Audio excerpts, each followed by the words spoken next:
Do.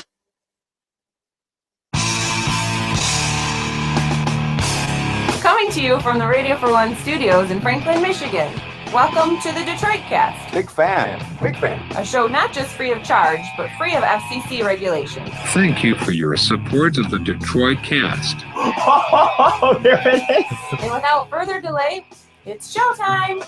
Please welcome the Detroit Cast. Here are your hosts, Mike and Jay.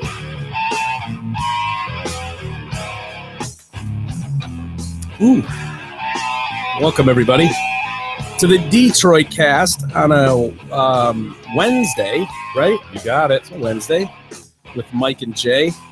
Wednesday. Did you write that, E? E set shit up today. Wednesday is spelled how? Wens, W-E-N-S, D-A-S-Y. Wednesdaisy. Yeah. No? Didn't look weird to you, E? Yeah, I don't know. I don't know how to spell. I've done it before where it corrected me and it didn't correct me, so I just let it go. He's busy. You know, he had a lot of shit going on. Yeah, a lot of balls in the air. It doesn't really matter. A lot of balls in the air. How Wednesday is spelled, you know what it is. I know, it just threw me off when I looked at it. I was like, Wednesdaisy. All right. Guess happy Wednesdaisy, everybody. How was your day, Jay? Just really, really good, Mike. Very good? Yeah. Really? It was nice. I saw you earlier, which is always a thrill. Absolutely. I agree. And we saw E earlier today. Yeah. A rare E Which sighting was early in the day. Not so much a thrill. Not so much a thrill. No. We saw him nevertheless. I could have stayed at home. You could have told me to stay at home. No, I wouldn't go that far, but I'm just saying it wasn't like a highlight of the day for either one of us to see you. How was your day, E? Good. Good? Yeah. I don't care to talk about it. Well, I saw you guys and then not much happened and then I saw you guys now. Anyway, the interesting day today. We got a lot to get to. We finally know who won the Powerball locally. It turns out it was a woman from Michigan. We'll explain what happened there. And updates, a couple update stories actually. The guy with the 80-pound scrotum. Yeah. The ball bag. Yeah, he's local, right? Battle Creek. Yeah. Yep. And we've got an update on him. Also, maybe we'll dial up. We want to call back to Randy, who was the mother, the mustache mom. Yeah, the guy with the crazy, I don't know, handlebar mustache in San Francisco, who we think might be trying to change the subject from something going on up above. No doubt about it. He's the no that guy. No. Yeah, and last time we talked to her, he was in jail. Still in jail, yeah. He was still in jail. It's got to be out. It has to be. So we'll see if we can maybe blow in a call to her later and get an update on where that stands. We're getting some excerpts this week from a new book on the Fab Five. I was a huge fan of the Fab Five. Not to be confused with the Beatles, but the Michigan Wolverines. What are you laughing at? No, you might be surprised. It's not that you said. Just how a lot of people were a big fan of you're just like I was a huge fan of the Fab Five. Jay's like, just like very matter of factly to me. Well, I thought you were reading that as I wasn't, but in fact, even though I was a Spartan fan and am a Spartan, I was a fan of those guys. Yeah, they changed a lot. It was fun to watch, and they were beating up on teams that I friggin' hated. Yeah. What was that? Because you were at Michigan State when that was going on. I was about to go to State. I was just finishing up my first year at Western. Yeah. Remember, I went to Western my first year because they had a better meal plan. Yeah, absolutely. They did. They had an unbelievable meal plan in their dorms. They had corn dog Fridays. How much better was it? You could eat all day, any day. Oh, there wasn't those restrictions. They had at State, you only got like Sunday. I think you had to pay more for, and it wasn't open after 11 or something. There was all sorts of red tape. Yeah. Ugh. And I was like, no, I'm going to eat like a freaking king. Who picks their college based on the meal plan? Someone completely aimless and rudderless at the time. Completely. That is the funniest. I love that about you, though. That you would decide where your higher education is going to take place based on the meal plan at the school. I swear to God. Oh, I remember it. Like, no joke. That was the deciding factor. I was like, well, I applied to two schools, Western and State, got into both, checked out the meal plan. You put them side to side. It's hard to argue. Yeah. It's hard to argue that one's not better. Well, I mean, plus it gave us patty. It gave us patty cakes with the stories. with I the had some corn really dogs. fun times at Western. Dude. I got love for Western for sure. Yeah, there's no doubt. I had a ball coming up and visiting you at Western and going through case after case of Hubert. Oh, that beer where you twist off the top and the whole top of the bottle. The would whole break. neck would break, and we were so cheap. We're like, dude, we're not wasting Like this beer. $4 Though. a case, man. We're not wasting this bottle though. I mean, you got to still be able to drink it. I don't think there's any shards of glass in Oh, there. why It doesn't would there look. be? It doesn't look like there is. Just drink it, dude. It was the grossest beer Ugh. ever. It was so bad, but God, those were fun nights. Yeah. But yeah, it's got to be the first time anybody's ever done that. Picked a college based on. Maybe. I got to think it is. But anyway, so we'll get into that, the Fab Five. I'm interested to know how many people on Michigan State's campus were probably fans too, or if that was a rarity. Yeah, not many, I don't believe. Probably because not. Weber was one of the most hated dudes by Spartans because he led Izzo. Izzo was the primary recruiter, even though he wasn't the coach at the time, and he led him along. Like Izzo has never come out and publicly, like blasted him or anything, but he said some things that were very clear, like he thought he had him, like up Really? until the very last minute. Really? And something swayed him to Michigan. Yeah. What was that? Would that be Maybe a little Ed casual. Martin? I don't know. Ed Martin Maybe. type stuff? Yeah. But how attractive would that be to play with that group of guys too? I mean, Dude, you yeah. talk about being swayed somewhere, dude. I mean, you. I'm Look surprised it hasn't happened more. dude. State has one in the works right now. You I'm think telling so? You, watch this Notre recruiting Dame had class. one a few years ago with Jimmy Clausen when he was coming in. Remember that freshman recruiting class they had? I don't Didn't live up to the particularly- hype. It's rare that a group of freshmen would come in and just dominate. They're like, when is that going to? And basketball is such a unique thing because it's just 5 positions on the court. Mhm. I mean, the whole thing is really cool, but I'm surprised more people haven't done that. That so took over the world. Yeah. They were a global phenomenon. So anyway, there's a new book coming out. We'll read a couple excerpts from it. We'll do that later. Also, we were doing the story on Ronnie Pickering. I'm Ronnie fucking Pickering. That the guy Who? out of England who got in a fight with the guy in his moped. Yeah. And we might have a number for well, we can't say it's Ronnie, but it's our Pickering. And so maybe It's we'll in try. the area. It's right there. It is. So we'll try and blow in a call to him today. ISIS. There's some people wanting to know where they're getting their Toyota trucks. Dude, I'm glad we weren't the only ones to notice this.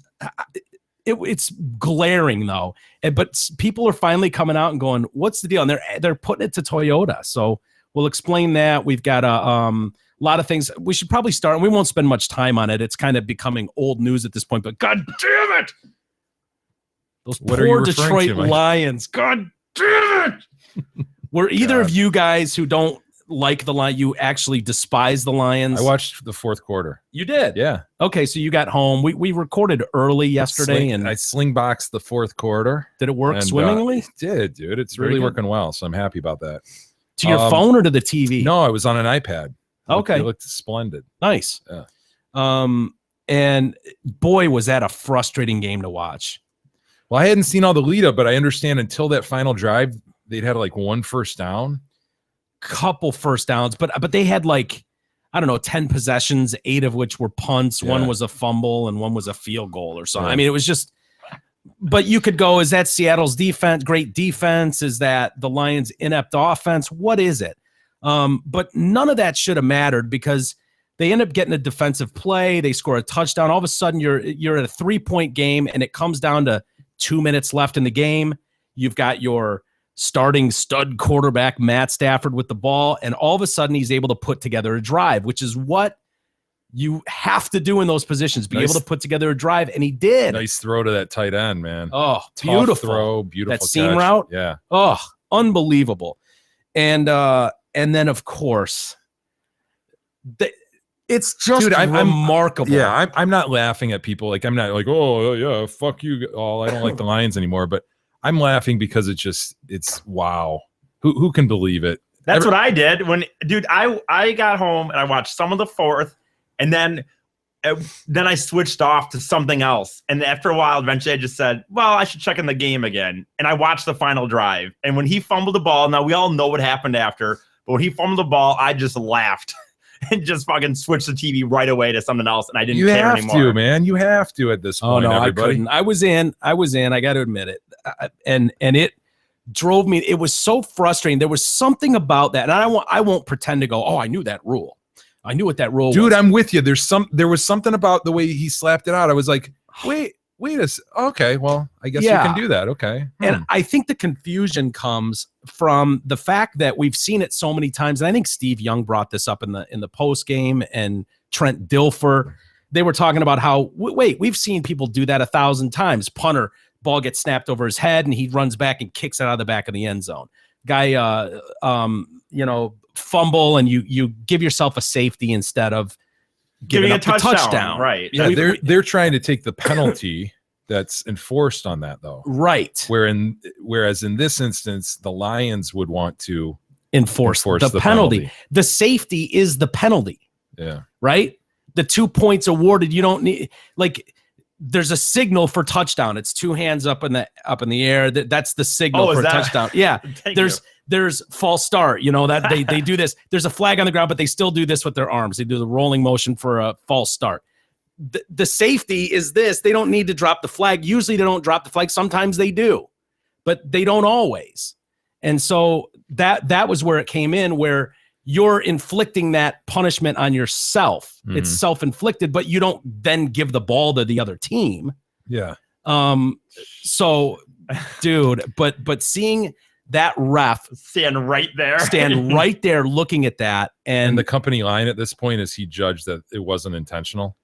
yeah, he was trying to act like it was it could have been a judgment call, because if a guy's diving at a ball and he just, you've seen that, guys try to pick it up, scoop it up. He was not trying to get a touchdown. There's no foul with that, but you can't intentionally smack a ball out in any direction.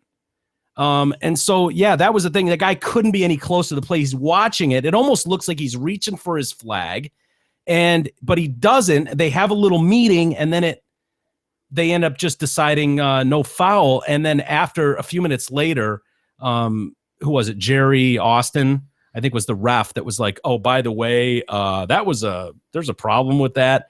But what are they going to do? Yeah. What can they possibly? There's nothing they can do now. It's like the Galarraga perfect game. It's so infuriating to see. Yeah. That just they missed it, man. But Yeah. here's the difference between the perfect game and this game. I'm convinced the Lions still would have lost that game. Maybe. I am. But they you would have can't- put it at the half-yard line. They wouldn't have got in. Or if they did, Russell would have come down and scored. Yeah, there's no doubt, but you got to give him that chance. The problem is there's too much riding on these things to fuck calls like that up. I don't understand this idea of not knowing what you can challenge, what you can't. Well, that's not challengeable. Why didn't they challenge it? You can't. Why isn't every play challengeable in the NFL? Why isn't someone able to buzz down and go, guys, you fucked that up? No. You can't. And it seems so simple. I don't know if it does, does he man. know the rules? Number one, it's going to slow the game down if everything's challengeable. Number two, It is in college. Some are just judgments like that. Was it an intentional slap? I agree. If 99.9% of people review that and they go, yeah, it was intentional. You see the guy like, it's not even, I don't know anybody. He even admitted after the game that it was intentional. But if the whole thing is intent, what are you're gonna have somebody else review and state what their view of the intent was. I get why not everything's reviewable, is my point. No, I get that too. And when you're talking about pass interference, Well, then why'd you just say you didn't?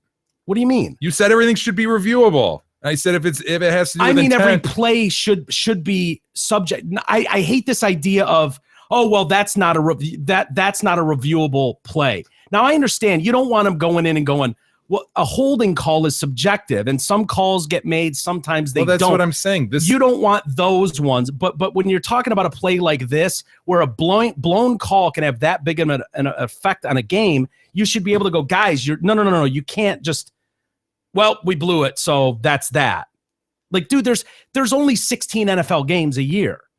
That's it. It's not like you can recover. That is a humongous thing for the Lions to try to. That's So done. you Your think season's over. Your standard is if the call leads to a different or should lead to a different outcome. Like, say there was just an awful hold, a running back's or somebody's trying to get around and there's just an awful glaring hold, and you say, well, that's not reviewable under the rules, but because it would have decided the game, it should be. No, I think I'm not gonna those are, split hairs, but what I don't understand. Do you want it all reviewable or you don't want it all reviewable? I don't want subject plays reviewable. Like the one we're talking about. Like the one last night wasn't, though. Everybody admits that was. But that's the nature of the call. You're saying, yeah, everybody admits that it is, and I agree. 99.9% of the people viewing that would admit that that's. But that the nature of the call is it intentional? And that's a subjective call. It's not objectively being able to look at a line and going, yeah, his foot's on the line. Well, what the vice president of officiating said is so you can't bat the ball in any direction in the end zone, in either end zone. KJ Wright batted the football. That is a foul for an illegal bat. The back judge was on the play. His judgment was he didn't feel it was an overt act, so he didn't throw the flag. And looking at the replays, it did look like a bat. So the enforcement would be basically we would go back to the spot of the fumble. Detroit would keep the football. The rule itself is a bat is an intentional act, so there is subjectivity to it. The official has to see it and then has to rule whether it was intentional. It could be a muff. It could just hit the player and bounce off out of bounds. So he has to make all those decisions in a split second. That sounds like an excuse to me. Of course it is. Seriously, that everybody saw the same thing on that play. They blew the call, and honestly, I don't know that they knew the rule in that moment. I didn't get the impression that official understood the rule right then. Maybe. You know?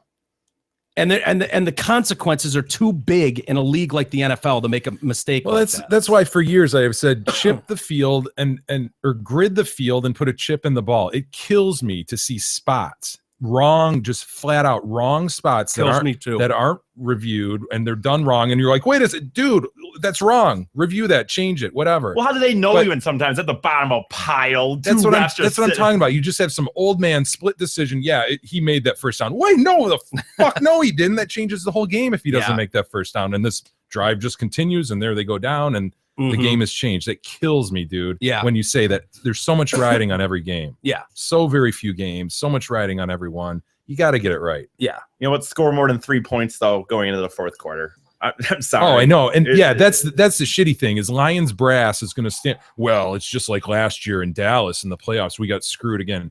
Dude, have less of a shitty offense. Have less of a shitty team overall. Yeah, but score more than 3 and score more than 10 points in a game and then fucking. Yeah, but your defense held Seattle to 13. I mean, that's a game that could absolutely turn a Lions season around right there. Going on the road against a Super Bowl team and beat them in their house, something that Russell Wilson's lost twice there in his entire career. Wow. I mean, dude, that could have been humongous for them. Can you imagine what fans there were thinking as the Lions were coming down? Are you kidding me? We might lose this game. Yeah.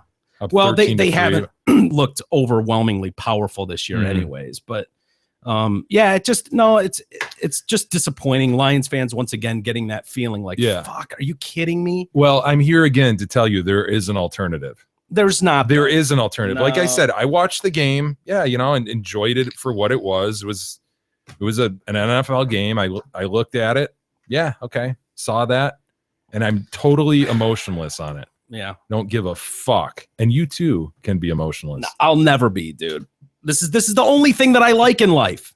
This is it right here. NFL football is it. I'm so sorry. I would say I think that you I would have kids and wife and all that shit. I have NFL football. Yeah, that's the thing.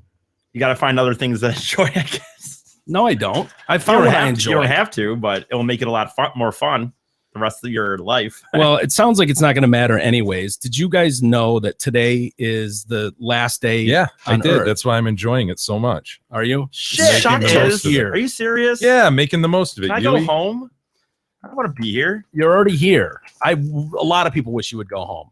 But just a week after Prophets of Doom claimed the world would end during the blood moon, which would have made sense. Would have been a nice time to end it all. Well, they're at it again. This Christian organization based in Philadelphia is warning believers that the earth will be annihilated today. Today being Wednesday the 7th. Wait, they just said it's going to happen at Blood Moon. Different group. Okay, gotcha. Not the same group. Different Christian-based group said that. Some fringe group. I'm not sure who they are. The E-Bible Fellowship. As if this isn't a fringe group, but no, they no, absolutely, they both are. Which previously predicted the end of the world would fall on the 21st of May in 2011. So they were obviously wrong about that. They warned that life as we know it will be wiped out by fire. Damn, who could have seen that coming today? When's it going to happen? Or wait, no. Is it happening? Oh, wait a minute. Is it happening today or is it happening today? What the fuck is wrong with you? Wednesday the 7th. Okay. So when people are listening to this show, it's happening It's today. already At over? some point, I don't know. I don't know what time it lands. And did fireballs It rain lands. down on us, Or or does it come from beneath? Should I not show up to work then? I don't have to I call would. in. Why would you? I mean, I mean, I unless don't that's wanna- what you want to be doing. I don't want my last hours to be mopping floors. I'd figure you'd spend as much time with Nana and the family as you could. Nah. These doomsdayers are curious to me because it's like, dude, what? And they What's going to happen when you're wrong? You're going to lose everything. Like Yeah, it if goes you're to a good credibility. cult leader, you keep it going, right? You don't just call an end to it. Boom, going to end this day. Certainty. No. What does that say? Does that tell you that they absolutely, with everything about them, believe this to be true? Because you're right. If you have any hint of like, oh, damn, and they're walking into it going, dude, the last time we predicted this, we were dead wrong. They don't have a plan B. No. This Like- is the end of the world. I mean, if I was the guy, I think I would go, oh yeah, it's going to be 110 Exactly. and send it out Yes, there. I'll be beyond long your gone. lifetime. But then people still You make your cash in the meantime. yeah. High on the hog. It seems so simple. Like what you'd have to think for Yes, that. they must. They must believe it. Wow. Never thought about that. Yeah. I always thought they were Can just charlatans. Can you imagine that? Wow. Just sitting that confident the world's And going why? to end. And what is it? Like some analysis of scripture in a way that Yeah, they're It's all in always scripture. right. they all put numbers to shit. Like, well, there was 7 days and 7 nights here divided by Yeah. Yep. the number of the beast. They said Chris McCann bases his Chris McCann. Ah, His apocalyptic predictions on those made by Christian radio host Harold Camping. We all know Harold Camping. Sure. Love listening to him. He hit the headlines after he told his listeners to his family radio station in California that the world would end back in 2011. His independent Christian media empire spent millions of dollars, some of it from donations made by followers who quit their jobs and sold all their possessions. ah. Awesome. I don't feel sorry for them. I really No, don't. I got to I be don't. honest with you. It doesn't bother me that much. To spread the word on more than 5,000 billboards, they bought 20 RVs plastered with this Judgment Day message. When the day came and went without incident, he claimed again the world would end in October of that year. So he's like, oh, I screwed it up. I said May. I meant October. Carry Now a I- zero wrong or something. Carried a zero. Dude, I wonder how many followers then, like, what do you lose? 3/4 at that point? Oh my- do you lose 90%? You know what, Jay? I bet you don't, because think about it. These guys, if you've sold all your shit, you have to hope that this guy is right. So you probably sit there still and just be like, Yeah. okay, You you know what? I'm all in. I've already cashed in my chips. I Hitched your wagon to call this my guy. boss an Yeah. asshole, and shit like that, So after that didn't happen, then in October, he acknowledged his prophecy had been wrong, and then he died at 92, the age of 92 in 2013. So yeah, I don't know. We'll see. It just goes, I mean, my bad. Yeah, seems like the wrong guy to be basing your prophecies on now. If that guy failed miserably 3 times to It's predict it, bizarre. why do these people want to predict it? I don't Like, know. what is the deal? Like, I don't know how it's supposed to go down, some but salvation? Like, I don't know. They want to believe like the whole thing gets wrapped up and yeah. our savior's coming and It's just so that doesn't seem like you're looking end game wise. Like they must believe it. really, really believe that, which is sad. which I've never thought about that. I've just thought about like guys like that. You think of snake oil. Yeah, and they're just trying to fill the coffers and keep Yeah. the thing going, but they'd assign it out 100, 200 years if that were the case. Yeah. Well, you might not be dealing with, A full deck. right. I mean, it doesn't. They could just be doing what you're thinking, and just not thinking that far behind it. How can you not think that through? How I can you not don't think know. like, shit, what happens in, When I'm wrong- October 7th, 2015 when this doesn't happen? Of Yeah. course, Yeah, you're right. they must believe it. Yeah, it's the only thing that would make sense if you're going to do it in your lifetime soon. You're right. You must believe. You must, whatever the scriptures that you did, the math that you did, you're right. You must. Yeah. Yep. Wow, that's the single most boring sentence I ever heard. I know, that was Good. rough. Hang A in little there, bit believe it. repetitive, but I know. It was It rough. happens. It happens. We were talking about your meal plan at Western. It's unbelievable. Second to none. Yeah. I mean, rivals anyone in the country. I don't know how it compares to the University of Connecticut, but we had a student show up, and I don't know what Western would have done this if you would have walked in with a beer, with an open beer. If you would have brought a Who Bear in, would they probably have had a problem with that? Or Never just took overtly like an open beer. I definitely put stuff into Containers. plastic cups, and yeah. I don't know. Well, he was arrested after he repeatedly refused to leave the cafeteria until he got some mac and cheese, and specifically bacon jalapeno mac and cheese. This guy wanted. Son of a bitch was fiending. Yeah, he was. His name's Luke Gaddy. He's 19 from New York, and he's filmed there. There's the Hubert. Oh, there's Who Bear. Son of a bitch. Look Delicious.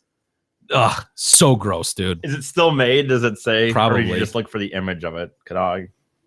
I think it's still being made. It's from Wisconsin. I'll research that and get back to you. Yeah.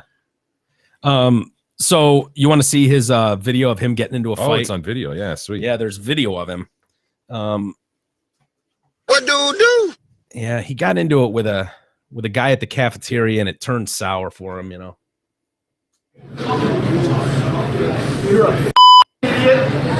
I'm gonna get it spelled. Just give me some bacon, some jalapeno mac and cheese. They're not gonna give me bacon mac and cheese. I just denied you the service. You can't come in here with an open bottle of booze, dude. Think about it. Think. Ask him over here. Is he welcome to walk in with an open bottle? Can I beer here? No. Why not? Why not? In America? How old are you? Is this America? How old are you? 19. Okay, so 19. Don't you just say 21 at least? I don't understand. I just watched it. Filmed in portrait. Drink. Hello. Yeah. Lovely. What's up? That's fine. You're gonna look like a school because I sure. So I'm just gonna accept. Anyway, Terrible You got police are not gonna come to this. What are you, the manager of Union Street Market of the locations. Oh, that'd be infuriating. Yeah. Oh shit! Yeah. Oh yeah. I got it. What? Yo, can you make sure that the police. What? No. Yeah. Hey, just give me my.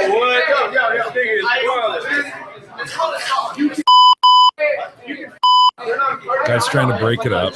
Yeah, innocent guy comes up.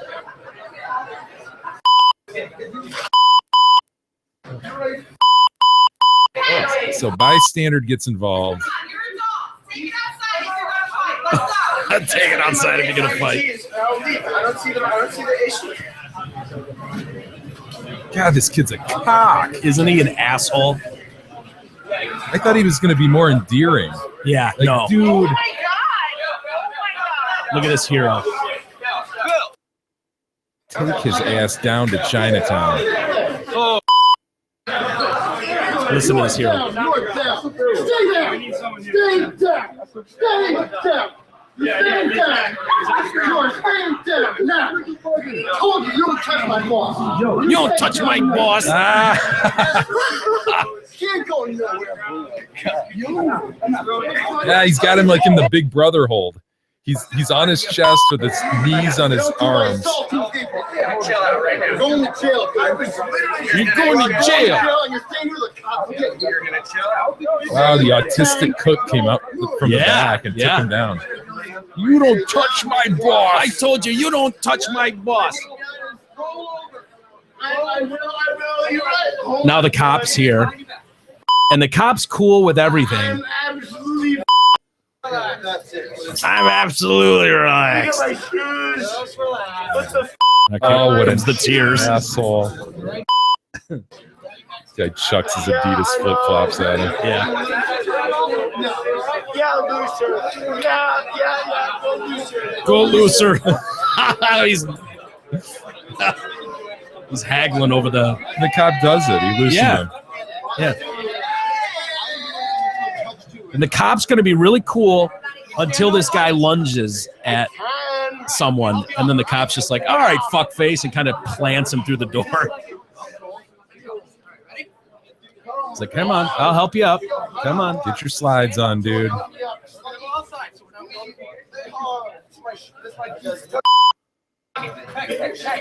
You spit on him? And then out the door we go. Did he spit on that manager? I think he just kind of did one of those, Yeah, like lunge puffed at him. out chest lunge at me. He What might a have, Dick. That Yeah. kid's a dick. isn't he? Again, his name is Luke Gaddy, and this Hey, is not Gaddy, you're a dick. this is not the first time he's been in trouble. This kid seriously has some problems. He was arrested twice in September last year when he was a student at UMass, charged with disorderly conduct after throwing a temper tantrum when he was told to move out of the street by police. He shouted "fuck you" N-word to the police. He was ordered to pay a $100 fine, placed on probation for 4 months. He was later arrested for assaulting a police officer who had been trying to break up a party. So this is what, the fourth incident now? Man. And you know, based on the details of the small amount of details we have there, alcohol is a factor in every one of these. Seems to be. Yeah. I really thought he was going to be some baked out high on guy just coming down. Hey man, give me Yeah. some mac and cheese, jalapeno. It's exactly Bacon what I thought. jalapeno, man. Just Yeah. being cool about it. And then, Yeah. what the heck, man? You're Come on, arresting me. dude. That's what I thought we were going to see. I think we were going to see total, complete asshole. They were out of it, by the way. They didn't have it. So he's What a asking for piece of something they shit. can't make for him. Yeah, again, dude, showcase alcohol. I know it's not going anywhere, and we all like to drink alcohol, but it's amazing how destructive it is. Like, I don't know of many drugs on the planet that will make you act like that in the face of all like reality. Some guy's coming in trying to like be the Yeah. good guy, just going, dude, look, not the time. And it's like, there's no reasoning with that. Like, what are you doing? That's a zombie. Watch your mac and cheese. And we've been there. I'm not immune to this. No. I've been that guy, not quite that guy, but close. Yeah, Stumbling drunken somewhere and acting you a have been. fool. You have been. As have you. I have. Yes. We've been together many times doing that. I'm not sure if you've ever. No, I can keep it all together when I drink. Do you? Yeah. Okay. Yeah. Imagine you would. You Imagine actually Kato's become a less. complete dick when you drink. You do. I don't think The so. last He's 4 annoying times. when he drinks No. Well, the one time he was all lovey-dovey. He wanted to hug for everybody. a couple hours. That was, yeah. And then he just turns into a cockhead. What? Yeah, you do. No. You're a dick drunk. No, I don't. I disagree with every one of my friends would disagree with that. I think. Well, it's what I oh, observed. when you were calling Beth a cunt 500 times and Jay had to beat on you? There you go. Yeah. At the Red That Red doesn't Bull count. at the That Red doesn't Bull count. thing, That- total dick. Was he a dick at the Red Bull Yes, he thing? was a dick. I know he stunk like whiz, but I don't. Dude, I still stand by that. That was not a. That was just. That had nothing to do with drinking. You and it just turned wasn't into being a rude asshole. I whatever. I disagree, but I guess But then it's again, like, you're drunk when you're drunk. So well, That's a good point. He's It got is. you there. it He's is, got you there. But I disagree. I guess. I don't know. Yeah. Anyway. Yeah, not good, man. And the more cameras that are out there, the more we're going to see stuff like that. yeah, I love he turned around. He's like, "Oh, I'm gonna be Oh. posted somewhere. Everybody's gonna see what a dick you What are." a tool you are. What a tool you look As like. this poor manager, he's just trying to like, dude, really, just come on, man. We don't Yeah. have any mac and cheese. Dude, you can't walk in here at 19 with a open Yeah. beer, dipshit. And then when he starts getting into his name tag, and you know he's going down that road of, oh, you work at the fucking Union Yeah. Market serving food. You're just like, oh, you dickhead, Yeah. get out of here. I'm 19. My parents have paid my whole way through here. Yeah, Fuck you, manager guy. terrible. Hey, as Big E will tell you, fall is here and winter's on its way. Damn it. The good news is there's no better way to get through Michigan winters than the all-new 2015 Ford F-150 XLT 4x4, the best-selling truck for 38 years in a row. That's Big E's entire lifetime. Right now at Zott Ford, you can lease the best truck on the planet for only $299. Sign and go. That's zero cash out of pocket. Hurry down to I-75 and exit 98 to take advantage of the sick deal before the snow flies. Peep their whopping deals and massive inventory at ZottFord.com. A time-honored tradition Each batch of Hubert Premium is slowly brewed by hand and meticulously cared for by our brewers. And then placed in pieces of shit bottles that break off at the neck. For 64 years, this beer has been a rite of passage, not just another great tasting beer. Brewed originally by Joseph Hubert, a German immigrant, we continued that old world brewing tradition by selecting the finest malted barley grown right here in the Midwest U.S. and the best hops from the Pacific Northwest. Hubert is a clean tasting, thirst quenching beer with a mild malty aroma. No, it's not. What does that even say? Like anybody could write that about any beverage. That's just Yeah. what? And Hubert, That sounds like- Time-honored tradition. Well, You it just sounds throw like- out the shit. The sum of the beer sounds like every beer I drank. They Yeah. all say they come with the best hops and the best, Yeah. Continued that old world brewing tradition. Okay.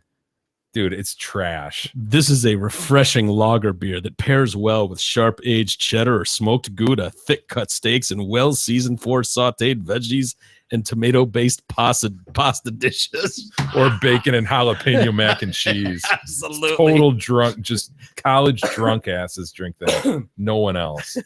Dude, what was the I'm serious. What was it was a case of I think beer it was for like $4.99. I think it was. and that's with returnable value. Yes. So you're getting like $2.40 of that back. Yeah. Well, dude, if you read the fucking description for Bush beer, it says the same thing. I mean, it doesn't matter what beer it is. Yeah, but that's a fine Pilsner. This, Oh. Absolutely. Sorry. Yeah. Fine. Natty Ice. again, a fine brew. Hubert? Hubert, not so much. I wouldn't mind trying one now just to see if it's as bad as dude, it was hard to get. Remember the goal was to like, dude, if we can just get through 3 of these, then it'll just start like your palate will be worn Yes. out for the night. And it's like, then you can just start pounding them. It never really got easy. No, but it did. If you got, once you got like halfway through the case, it was like, all right, I got enough of a buzz that these don't taste that bad. But man, those first few were hard. Woo. Tough. Sour. Yeah. Not good. We got a girl 3 weeks ago, and I would have loved to call her, but I don't know if we got a number or not. I don't think she's listed. Probably because she's 12. So I doubt she's listed. I don't know if your 12-year-old is listed in the phone book. Jay? No. No. Yeah. Okay. The phone book. Caitlin Thornley is her name. She started sneezing like 3 weeks ago and can't stop. Didn't we have a sneezer a couple years ago, or was it a sneezer or hiccups? Hiccups, right? Hiccups. I do Okay. remember a hiccup Yes, one. not a sneezer, definitely hiccups. Up to 20 times a minute. Wow. In continuous bursts of high-pitched sneezes. That's around 12,000 a day. Dude, that would drive you mad. Mental. Yeah. That would hospitalize you. Despite visiting 6 different doctors, all have been left baffled, unable to explain what is triggering the strange condition. Typically, it would be a virus, cold, allergies. They've all been ruled out. The only relief this 7th grader from Angleton, Texas gets is when she falls asleep at the end of each day. How would you That's even what I was fall going to asleep? ask, right? I don't even know how you'd get Maybe to just that finally point. exhaustion eventually at some point, or taking some kind of sleeping pill, I bet. Yeah. I mean, right? Yeah, I don't know. I mean, yeah, it'd have have to. to be You just have some to. form of exhaustion at the end of it that would knock you out. But that would almost be like waterboarding. To constantly be sneezing, like how would you ever? I don't know. An olfactory system that's gone awry. Yeah, No question about it. yeah. Going to school is really tough because classmates make fun of her. But that's to be expected, right? I mean, you can't possibly think that 7th You graders can't aren't gonna. right. You can't expect them to I mean, hold in the laughter on that one. there's no way. We're barely containing ourselves. Yeah. And I definitely wouldn't at her age. And she should know that. She Mhm. should expect that that's what's going to be the reaction. Are we going to be able to contain ourselves, by the way, when we watch this? I haven't seen this yet. Oh, boy. Kadog's got a video of her, but sometimes I wish I could leave my body for a little while so I could watch myself sleep and be at peace, because even in my dreams I sneeze. I just want it to stop. She could be suffering tics. You know, when people get like Tourette's and they blink a lot. Yeah. It could be some form of that. They Hmm. think maybe. God, it seems like there would be something. What do I know? I don't know shit about medicine, but it would seem like there'd be something that you could, sniff that would calm that down, or apply to the inner nose to calm that shit down. Yeah. Doesn't it? I wish we could call her and suggest something. Gotta get something that the 6 doctors they haven't been to Yeah. didn't suggest, Jay. I know that's what I'm saying. It would Right. seem that way. Yeah, It yeah. just No, I seems agree. Strange. Whatever. Um, She'll experts. get over it. Yeah, she'll grow out of it, right? Or not. medication can help, but they're only advised if the tics become unbearable. I would say we're at unbearable levels. Yeah, you want to see her? Like I said, I haven't seen this yet, but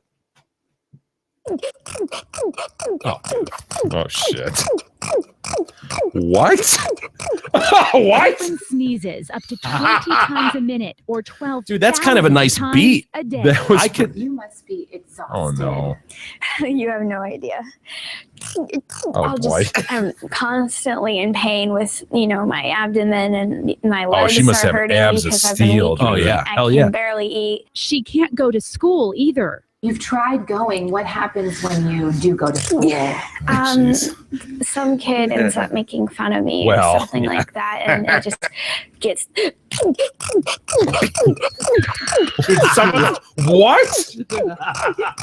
Sorry, that's Her not funny. parents Someone's say gonna it turn that started into more a than beat. 3 weeks Totally, ago. dude. That's Yeah. gonna be on an I just album. started, That's gonna be like, in remixed. little spurts. Like I just. I mean, that's a never meme started waiting to sneezing. happen. Caitlin had just left Natural a clarinet beatboxer. lesson. Yeah. I thought it was like, oh, I'm allergic to something, or I didn't wash out my mouthpiece the right way. It never went away. Wow. So day 22 now and hasn't gotten any better. Dude. It's hard to watch. Sorry, oh, man. Dad's being brought It's to just- tears. I don't know about the Fun at all.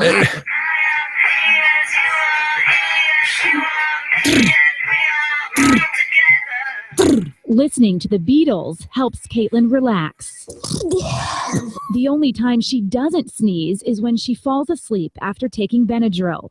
Sometimes Yeah, I wish that totally. I could leave my body for a little while so that way I can just watch myself sleep and be at peace. Are we sure this is a 'cause even in my sneeze? dreams, That's the I weirdest sleep. noise I've I ever seen a sneeze. human make.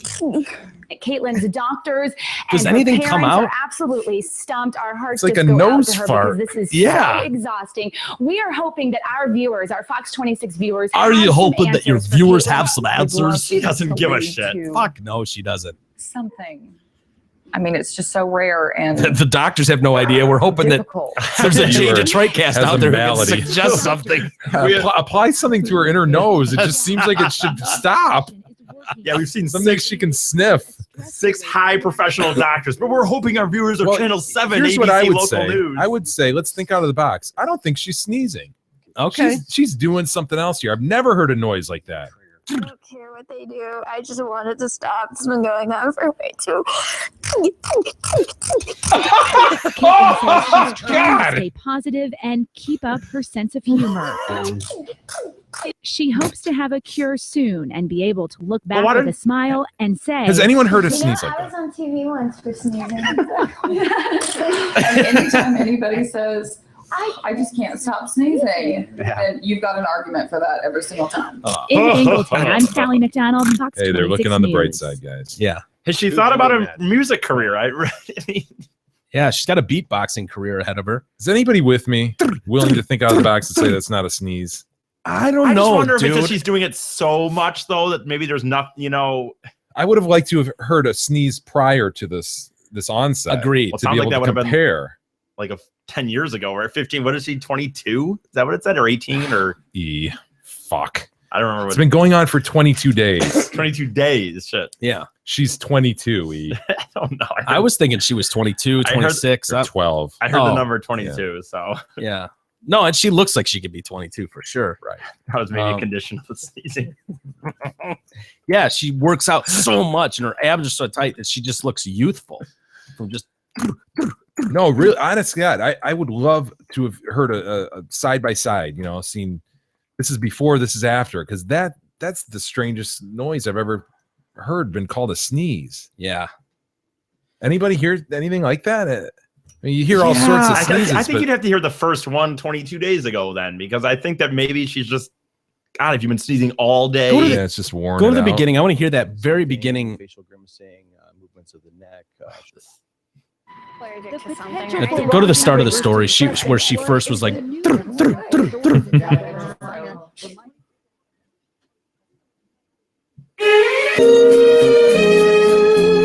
We'll get there, ladies and gentlemen.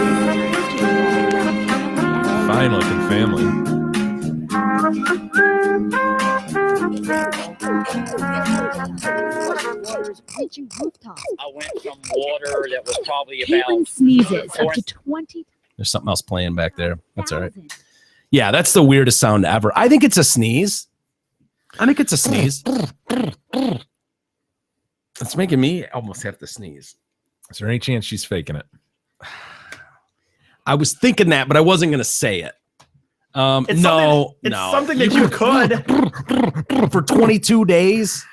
What kid would have that kind of stamina? Yeah. To fake it for 22 Thinking out days? of the box here, Mike. Yeah. Would get her out of a lot of stuff she doesn't want to do. Hear that? She doesn't go to school anymore. Yeah. She's on TV. We're talking about her. Yeah. The Detroit cast has spent 8 minutes on her. Yeah. Anyway. Oh, we don't have to spend any more time on her. I wish we could call her. Love to talk to her. Hey, did you know that Chris Stajelski of Remax Suburban can help you buy or sell a home even if you're looking or live far away? Krista can find you an excellent realtor anywhere in the country. Call Krista and she will connect you with the best local realtor for all of your real estate needs. Check out Krista's website at kristasellshouses.com or call her anytime at 586-918-0900. You feel like making a phone call? Sure. I want to try our number for Ronnie Pickering. That bloke in England? Yeah. Is that who you're referring to? Come on, who are you then? Ronnie Pickering. Who? Ronnie Pickering. Who? Ronnie Pickering. Who the fuck's that? Yeah, me. Son of a bitch. Oh, we played the whole thing, what, a week ago or something? Yeah, a week or two ago. Yeah. God, was that funny, man. Moped basically, he didn't even cut the guy off in like moving traffic. Traffic stopped and he just zoomed up a couple cars and went in front of Pickering.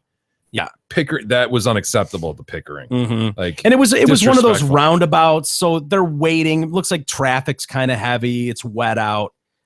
It wasn't like a dangerous move the guy made, or it was just disrespect in Pickering's mind. Totally. So Pickering's in this little itty bitty piece of shit car, pulls up alongside the motorbike, the guy in the hog, Yeah. and just has it out with him verbally. Yeah. Like, hey, I'm gonna kick your ass. And the motorbike guy had of course, GoPro on his helmet, filming the whole thing. Yeah. So Pickering became a YouTube sensation. Yeah, immediately. He was challenging him to a bare knuckle. A bare knuckle. Go on, then. Go have a bare knuckle. He was calling him a cunt. A fucking cunt. Yeah, and that was the best part of it was the wife sitting there just staring straight ahead as Pickering just went off on this guy. Yeah. And the wife who had definitely seen this movie played before. Like, she wasn't going to say a word. It was Just like, put up with Ronnie. I know exactly who Ronnie is. Ronnie will have his due, will he, then? And I'll just sit. I'll just sit and Or listen. else somebody else was going to be having a bare knuckle. Yeah. But that was the funniest thing. It's been memed like crazy. Do you know who I am? I'm Ronnie fucking Pickering. Come on, who are you then? Ronnie Pickering. Who? Ronnie Pickering. Who? Ronnie Pickering. Who the fuck's that? Yeah, me.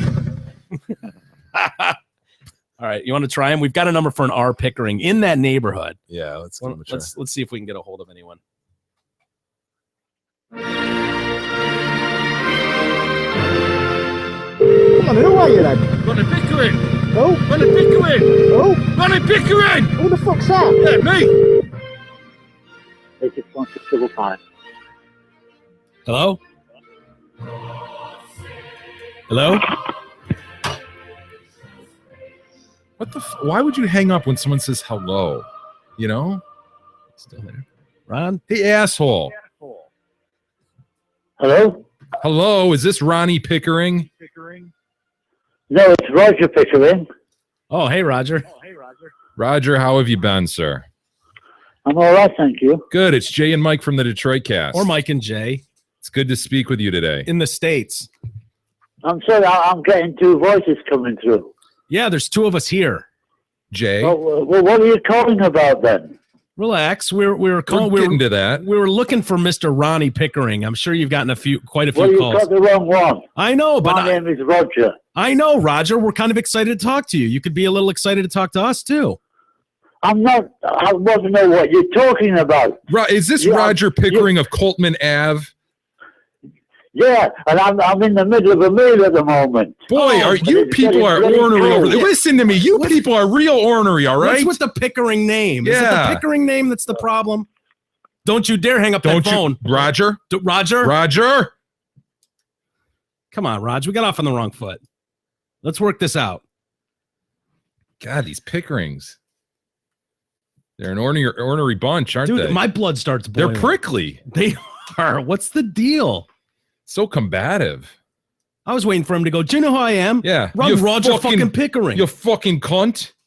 I swear to God, he was going to challenge us to a bare knuckle. A bare knuckle. He was seconds away from challenging us to a bare knuckle. You want to try him backy? Of course. I mean, it's only costing us probably $30 a minute, so. So it's Loach from the States again. I'm not answering the telly. I'm in the middle of a business meeting. Important business documents everywhere. Yeah. Let's be honest. What kind of meetings is he involved in that can't move forward without Roger for 5 minutes? Come on. Well, and what kind of meetings is he on that it's not on his phone right now? He's on a business meeting, but you can pick up the phone. Right. He's in a face-to-face meeting with people. That's so important that he can pick up the phone. 861-655. Roger. Yes. What do you want? Roger, please don't yell at us and don't hang up. This is where we're trying to get you on. Are you still? Did you wrap up your meeting? Meeting? I said a meal. How can I wrap up a meal? Well, you can't have a meal and talk to two people from the States. This Raj. call's costing us a fortune. Well, what do you want to talk to me about? What do you think? Well, we wanted to talk to you about your brother, Ronnie Pickering. I haven't got a brother. Do you know Ronnie Pickering? No. I'm a single boy. Single man. Well, single boy. I'm 82 years old. I'm the only one in the family left. Oh, my goodness. Well, congratulations. I've never had a brother called Ronnie. You've got a brother named Ronnie? No, I haven't. You have a son named Ronnie, a nephew. I know nobody called Ronnie Pickering. Roger, calm down. Has anyone called you about Ronnie Pickering other than, of course, us? No, nobody. Nobody has. All right, well, let's start from the beginning then. There's a gentleman named Ronnie Pickering who lives in your parts, who's made, quite a name for himself recently. And so we were calling hoping to find Ronnie, and instead we've had the pleasure of being linked up with you, Roger. Yeah. No, well, I've no idea. And here's the deal, Roger. Ronnie got into a fight with a guy on the streets riding a moped. Oh, I've heard about that one. I've just heard it on the news. He's no relation to me. Yeah, he called the guy a fucking cunt and all kinds of things. Yeah, he wanted to challenge him to a bare knuckle. Well, what's it got to do with me? Well, you've got I don't know where he lives. I don't have a phone number for him. And I'd never heard of him until he came on the news. But you got to give us some credit for trying. We're trying to find him. All right. Thank you very much for the call. I've told you all I can. Well, now Hold you're on, being Roger. a cunt to us, Oh, for Roger. Christ's sake, I'll shut tell your bloody mouth. Wait a minute. You want to go? I'm going. Let's go. I'll have a bare knuckle with you right now. I'll fly over there. I'll be there this afternoon, you son of a bitch. 82 years old, real tough over the phone, huh? Come on, Pickering. Put up your dukes. Yeah, what are you having for breakfast or lunch? You having like undercooked eggs and crap? Overcooked vegetables for sure. What are you eating, Raj? Roger, we got off on the wrong foot here. Let's go back to the beginning. He has no family either. This seems like people like that love to talk to people. This would be his chance. He has something. Someone's calling him to ask his opinion on something. You're right. He needs to know what an opportunity this is. Let's get him back on. Let's have a fucking bare knuckle then. What's that going to prove? You, I'm going to knock you out. Why are you? Why are you? Let's have a bare knuckle fight then. What would a bare knuckle fight? Show you then, won't I? Who I am? Who you are? Are you on about? Yeah, bare knuckle fight. Come Do you know who you are? You know what I mean? Oh, what do you mean who you are? You said who you are. You run fucking Pickering. Someone actually wants to talk to you. How many people? He has no family. He said he's no family surviving him. Just sitting there eating a meal in the middle of the day. Someone wants to talk to him. Piss and vinegar, though, just like boom. I've got a meal going in. I don't want to talk. You're just sitting there looking now. at the phone. God damn it. He's probably turning the phone upside down, trying to find like a mute or something on this old ass shit phone. How do I turn this thing off? Because we know he's there. That's the thing. He's picked up twice now. He's So infuriated. Right now, he's so regretting the fact that he never set up his voicemail. He has no idea what voicemail is, Mike. Let's be honest. Well, what is that thing that he's comes? putting pillows over it right now. He's shoving it into the drawer. Well, what is that thing that comes? Hello, Roger. Yeah. Let's back up, Roger. I mean, we feel like we we got off on the wrong foot. Look, I just told you I don't know where he lives. I know, but we don't want to. He's no relation of mine. I only heard about him on the television. I know, but you're close to the scene. We just wanted to talk to you and get your opinion about it. Right. Not- What were your thoughts on it? You heard about it on television. What'd you think? Well, I thought it was very rude. You thought Ronnie was rude by challenging the guy to a bare knuckle? It was completely unnecessary from what I could gather. But I don't know, and I didn't take. As I said, it was just a short excerpt on the television news, and that was it. Yeah, you should check it out. It's pretty funny to watch. I don't know if you're online right now, but no, I'm not online. You should check it. Can't you get this? You're upsetting me. I'm in my mid-80s. Oh, I'm an old man. Maybe And that's you've what I'm talking just to you. been rude yourselves. Now, please, will you stop calling me? Absolutely, we will. But I think you owe us an apology too. You got mad with us. Well, You yelled at I'm sorry. Okay, fair enough. We're sorry on our end as well. Okay, You don't even have any family. Why do you care? Have a good day, Mr. Pickering. We wish you all the Thank best, you. Mr. Pickering. Take care, sir. Thank you. Okay. Bye-bye. Good day. Bye-bye. I said good day. What was wrong with Bye, that? sir. Oh. Dude, hang it up, dude. Yeah. No. What was wrong with that? He was breathing heavy. Yeah, when he and, starts begging us to let him go, it's like okay. Yeah. Probably having a heart attack now. He's just like, "What are you having for lunch, son of a bitch?" I'm like, cut. What? Dude, that's the first time you and I have completely been on the same page. Yeah. At the same time, we didn't even have to look at each other. It was like, okay, abort. Yeah. Abort. We don't want to hurt this guy. Oh, I really wanted to know what the lunch was, though. I'm not kidding. I did want to know that. It's seriously some overcooked greens and some sloppy egg over easy or You something. think I would have totally gone with oatmeal and toast? Why is it that every other Possible. country's food sucks? Are you kidding? Most people would say our food sucks. I know. Our but food does suck. English food sucks. Does it? Yes, I was there for 6 weeks. It sucks. Really? It's bad. Yeah, Why? everybody knows that.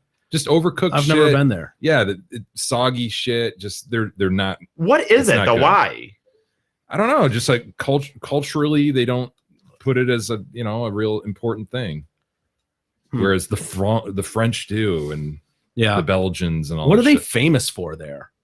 Where he in his parts, or where you were at Cambridge, like like Higher eel pie or education? something? What? No, I know, but as far as food goes, higher education, Shepherd's pie. That's what I was going to say. or some shit. Shepherd's pie, okay. right? All right. I love shepherd's Actually, pie. I do like shepherd's pie. I don't know. Yeah, that's a good question. What is famous English cuisine?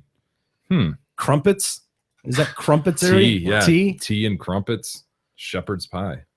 I love shepherd's pie. But I wonder if we like shepherd's pie, the American version that Probably. my mom, like my mom Probably. makes a good shepherd's pie, but is that really the shepherd's pie that they're eating? You know what I mean? I don't Yeah, know, maybe not. I know. Remember that documentary I was telling you guys about General Tso's chicken? Yeah. And they were trying to figure out if General Tso was real, and they went to the village in China or whatever. Yeah. No way. He was a real dude, but there was no indication that He he liked was like chicken a or cared fan about of that chicken. And it's totally Americanized. Like people came here knowing what the palate of Americans was like and just kind of catered to it and called it that. But there was there's no thing dating back to like, oh, this originally came from here Yeah.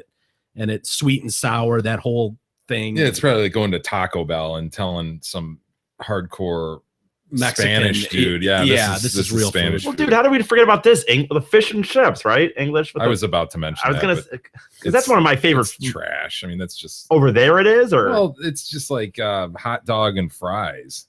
oh, okay. yeah. Well, I like fish and chips. No, We know. Yeah, Big Boy. They've got the best. They do. They have great fish and chips. Yeah, shepherd's pie. Here we go. I'm just Man, I love shepherd's pie. I could go for some shepherd's pie right now. Mm. You're not a fan how can you not be a fan of shepherd's pie? I don't know. steak and egg. I think I like food in England. Nah, you wouldn't like it. What? Very bland. It's just That is the other thing, right? Not a lot of I just flavor. remember it being bland and overcooked and not. Dude, I love me some good. bubble and squeak. Do Who doesn't you? love some bubble and squeak? What's your favorite part of it? Would you say? You know, all just in general. Can't Oh, believe yeah. how much you upset that dude, Mike. You mean Me? like Yes. Oh I my didn't. God. I did not start Oh. that. For the record, He is I- upset, and he apologized to it. Jay, He did Nobody in the apologize. history of man has ever I know. apologized. He wanted it to be done. Yeah. Look. Well, what then you started. apologize. No. Sorry. I couldn't believe he went. Okay, I'm sorry, dude. Oh, my dad's gonna kill me. Yeah, you can't play this. Why? Buddy. Yeah. Why? Well, what if he listens and hears this right now? He hates when we talk to old people. Does he? Yes. Why? I don't know, because I'll yell at them and stuff. Exactly. That's why you But do I it. feel like if their hearing aid's not working, it's my responsibility to get the question through. You know why? Your Yeah. dad's Start to getting hear. your dad's getting to the age where he might Maybe. be getting these calls. He would never take them. He wouldn't No, play I know. ball with them. But I know. Oh, that was very disrespectful of you guys. well, dude, it was your idea to keep calling back. I was content with the first call, not the right guy. We move on. He's going about his lunch. I don't know why you guys chose the food, by the way. The second thing I said was way worse. You're referencing how he has no family and he should be I happy to know. talk. You were cut off in mid sentence as you started to say that. What's the matter with you? They hate Americans already. Way to go, E. Come on, man, you cunt. What's your problem? You cunt. Why are you, mate? Fucking knobhead. What? You got a problem. You know who I am? What do you mean about problem? Muppet. What do you mean what a You problem? fucking muppet. There's no need for that. What? You cunt. What? I went round you, and then you started fucking blasting Yeah. me. Yeah? What's the problem? You're not good. You got a problem, haven't you? You, yeah. Yeah, you have. Get your fucking helmet off then. I'll grow up, you fucking fool. You know who I am? You're a fool. You know who I am? You what? You know who I am? Do I care? Come on, who are you then? Ronnie Pickering. Who? Ronnie Pickering. Who? Ronnie Pickering. Who the fuck's that? Yeah, me. Oh, wow. Yeah. Oh, brilliant. Fucking found out then. Fuck off then. Fuck off then. You fuck off. Fucking Johnny Pickering. Hey, someone famous, are you?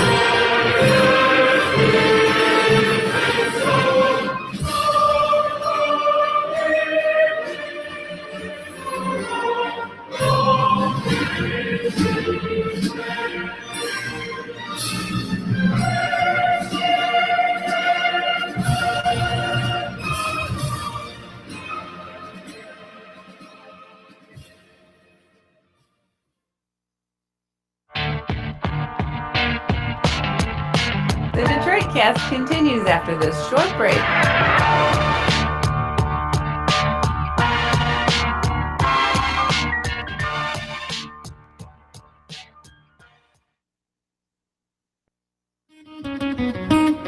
Hey, everybody. You've probably heard us talk about Mike Massey, the genius musician. He's been on the Detroit Cast, and now he's coming to town October 23rd. It's going to be at Dick Tyler's Tavern. Downtown Ann Arbor, 1300 South University Avenue. Huge thank you to our sponsors, Steve Guevara and the folks at Zott Ford, and David Helm from Helm Law PC for making this possible. Out on the road today, I saw a deadhead sticker on a Cadillac. A little voice inside my head said, don't look back, you can never look back. Thought I knew what love was. Again, it's going to be October 23rd, which is a Friday night in Ann Arbor at Dick Tyler's Tavern, 1300 South University. Get there early. Space is definitely limited. I can see you, your brown skin shining in the sun. You got the top pulled down, radio on, baby. I can tell you my love for you will still be strong after the boys of summer have gone.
Detroitcast continues now, bitches. Here's Mike and Jay.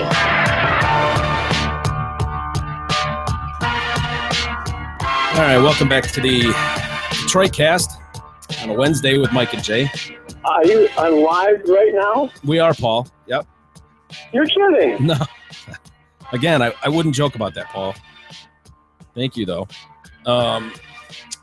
Anyway, we're still kind of in recovery mode after our unfortunate altercation with Mr. Pickering. You threatened to go overseas and get him. I know. I realize now that I've calmed down a little bit that the likelihood that I was going to hop a flight this afternoon. You threatened an 82-year-old to a bare knuckle. I know. Challenged him. Threatened him. Challenged him. I feel like he started a little bit. He started pushing my buttons. He knew what they were, and he really started digging. And I lost my cool. I'll be honest. I did not. Looking You're back about on to it, jump out of your chair, grab your keys, and bust out of that. Dude, that would have been awesome. I know. Me and Jay I'd probably be there by now. Right. I'd be calling you guys like remote, via satellite. Via. From Hornsby. That'd have been awesome. Jay and I could be doing the show, and then you'd be right outside the house getting ready for the bare knuckle. I'd get a call like 10 minutes after you leave. Dude, text me that motherfucker's address. I'm en route. I just Like, like the idea of Miguel, him chill, sitting. I just like the idea of him sitting on the plane, just stewing. At a last second flight. I think I would have thought better about it if I would have hopped. If I at would some have point hopped during a the flight. 10-hour process. Yeah, I feel, I've calmed down a lot since the call. I mean, I've really had a chance. Listen, it's not my proudest moment challenging an 82-year-old man to a bare knuckle. I'll be honest, it's not. But I feel like, he played a role in that, which is why he apologized. And lucky for him, he did. Or God knows, I might be on my way to the airport right now. I think that's always, if you notice when it comes to the animals, the guys that travel for to fuck animals. That's always for some reason what I'm drawn to is the concept of that they don't calm down. Right, They've got you're this sitting in this flight, and you're just same thing with as if he'd be sitting all the way over the lead up. Pacific. They have a million opportunities to turn back, to Yeah. stop, Right. to reject the urge, to Yeah. whack off once and be like, oh, okay, there goes Yeah. that urge. Dude, which is exactly what happened. What, you would have punched somebody or you would have whacked No, off? you just pull one off and then the urge is gone. Not to beat an 82-year-old man, but He's heading west over the Pacific, by the way, to get to England. So did you say the Pacific? we're looking at like a 36-hour flight. Oh wow, that's gonna take we'll longer get than there. that. I did. Stop in Anchorage. Damn you, Kadog. I didn't realize I said the wrong ocean. Stop in British Columbia. Well, something, if you're already going over, might as well really. Going to Britain, might as well stop in Columbia first, right? Exactly. What are you throwing me? I think we were talking about it off the air. I don't know if you guys have seen these. I know you don't have cable. I don't have think- cable. No. Okay. Burger King has been running these ads for their new Whopper, and we saw this. I don't know if you remember this, but it was probably a year ago, maybe. I don't know. It's either a year ago, a week ago, or 2 years ago. Whatever.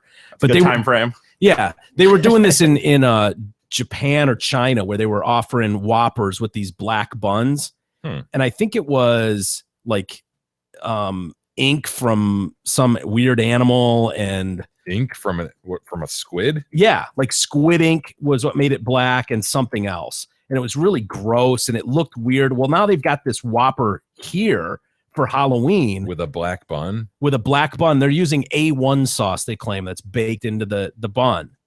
And I had heard this a couple weeks ago, but it's actually hitting the papers now. Wouldn't that entirely change the taste of the Whopper? Yeah, I think it. Yeah, and I think that's the A1 point. on a Whopper. Eh. Pull up some images of it. I mean, it's like I think they've got like black cheese on some of these burgers. It's really weird looking, but it's also turning people's shit really green.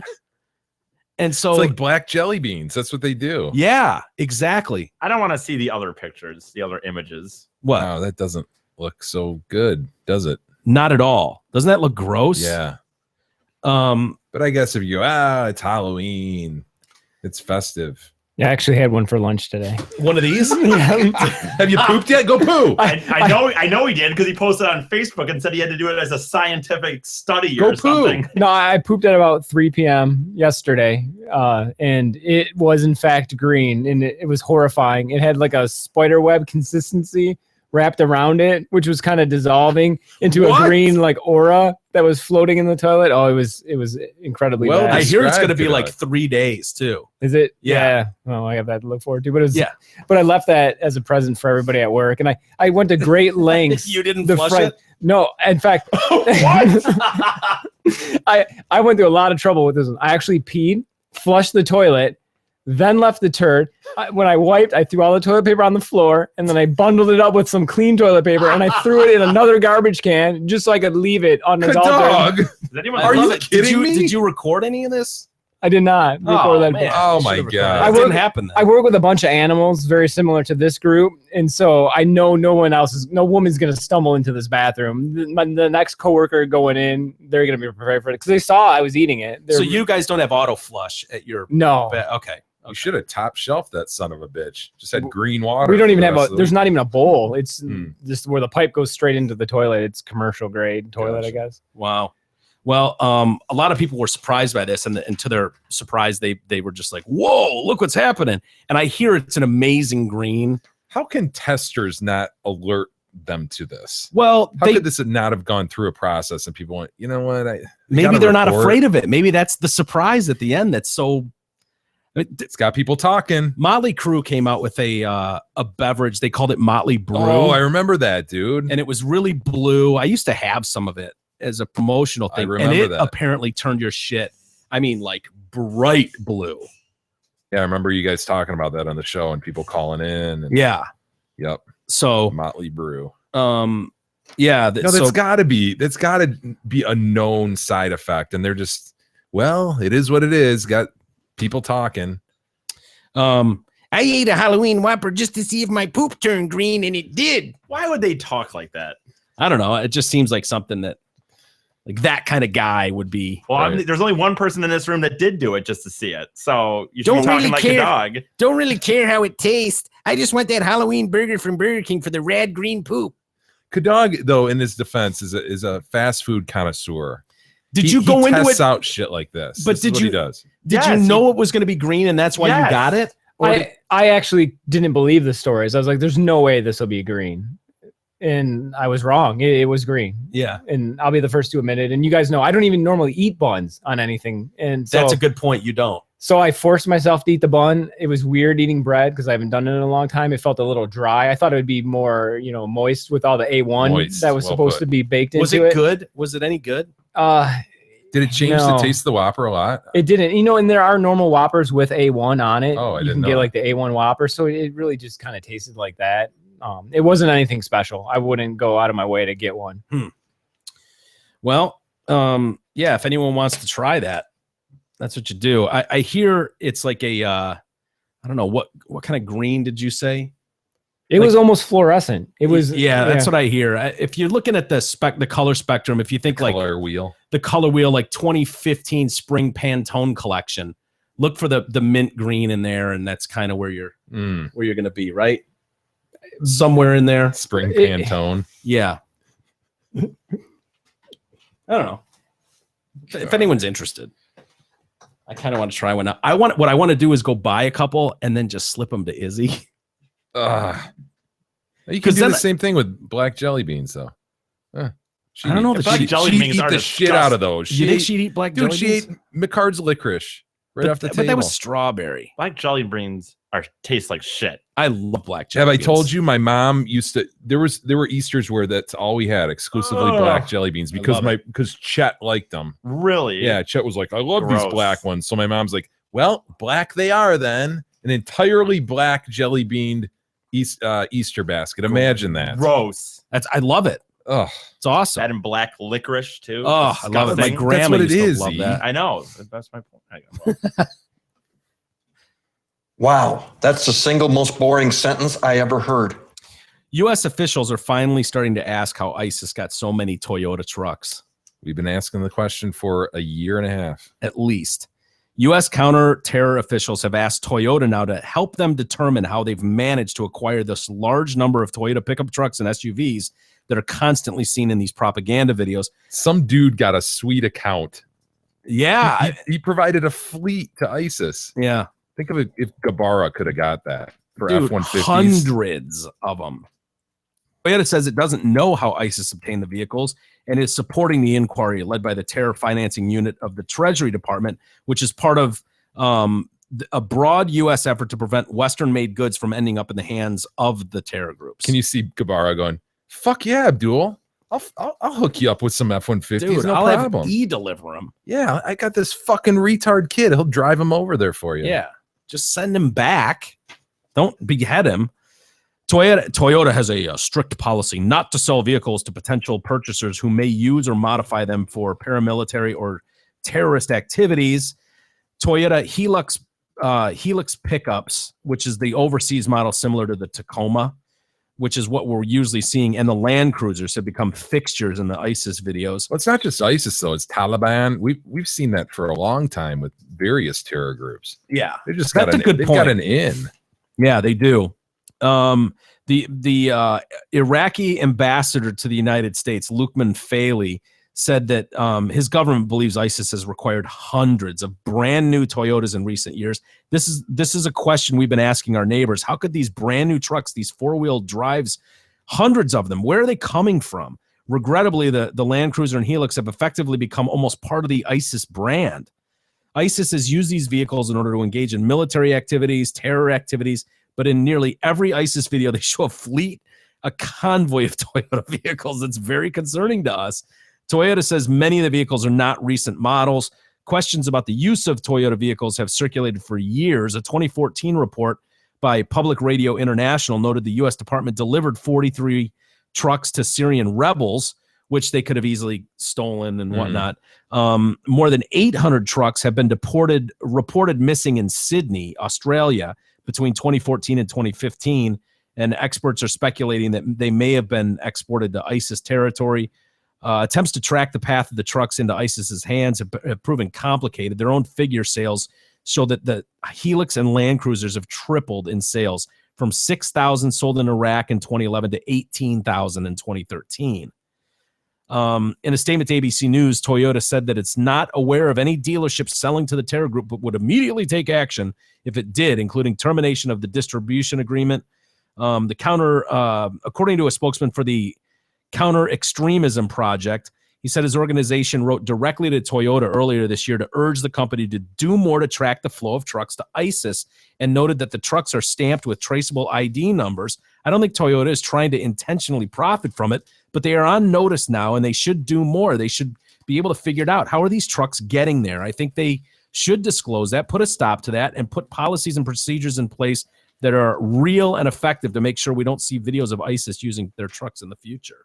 Yeah, they've clearly commandeered some distributor, supplier, and just have a pipeline somehow. Yeah. You know, I don't doubt that Toyota is not intentionally supplying these things, but somebody along the chain clearly is. I mean, but at some point, I mean, their dollar's as good as anyone. I mean, if ISIS called us and said, look, listen, we're interested in a major level sponsorship.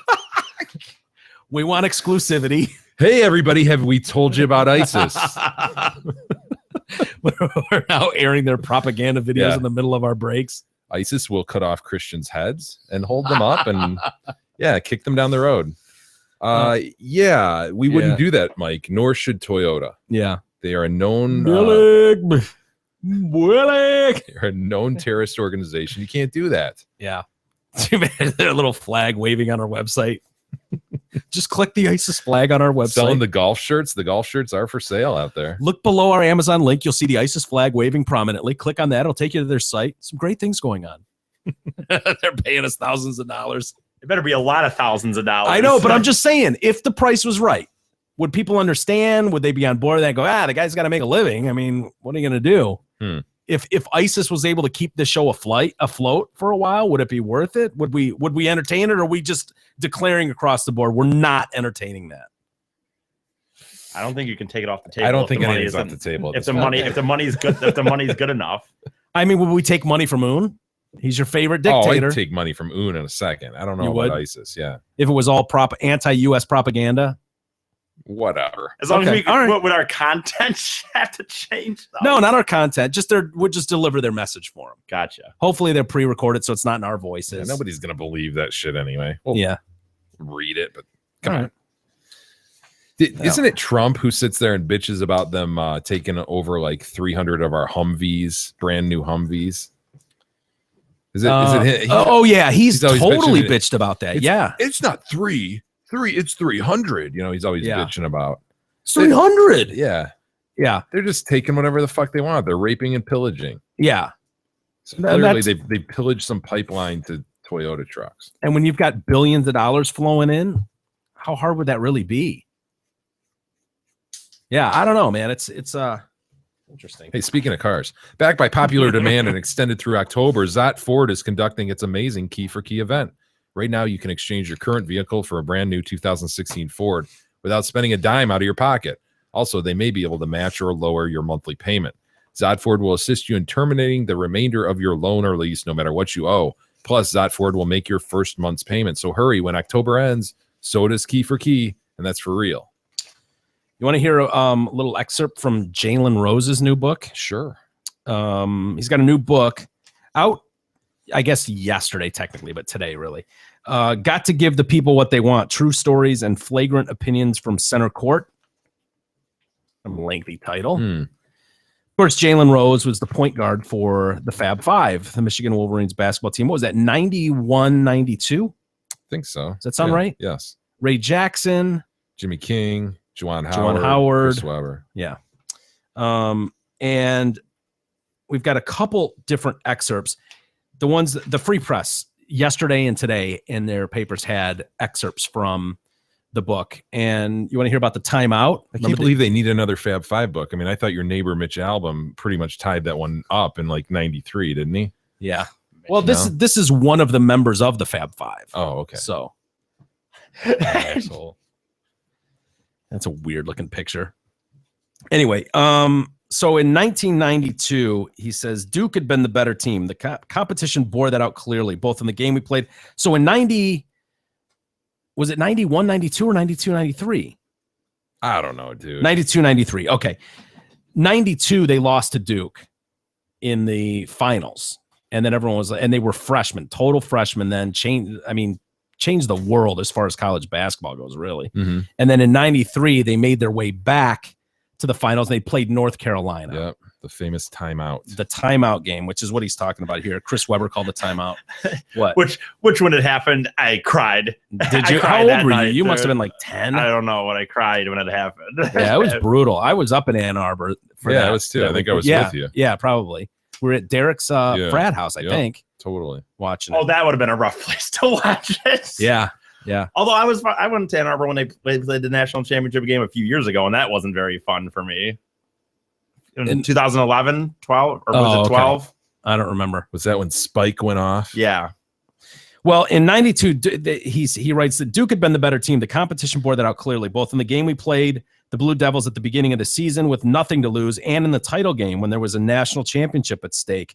North Carolina in the 93 game was a different story. We should have beaten the Tar Heels. We beat them in Hawaii, and that was with Ray Jackson injured. The Tar Heels were a great team with stars like Eric Montross, George Lynch, and Dean Smith as the coach, but we were still better. I think we could have beaten them that year 9 out of 10 times. I really do. But that's the beauty of the tournament. In 7-game series, the better team almost always wins. In one game, anything can happen.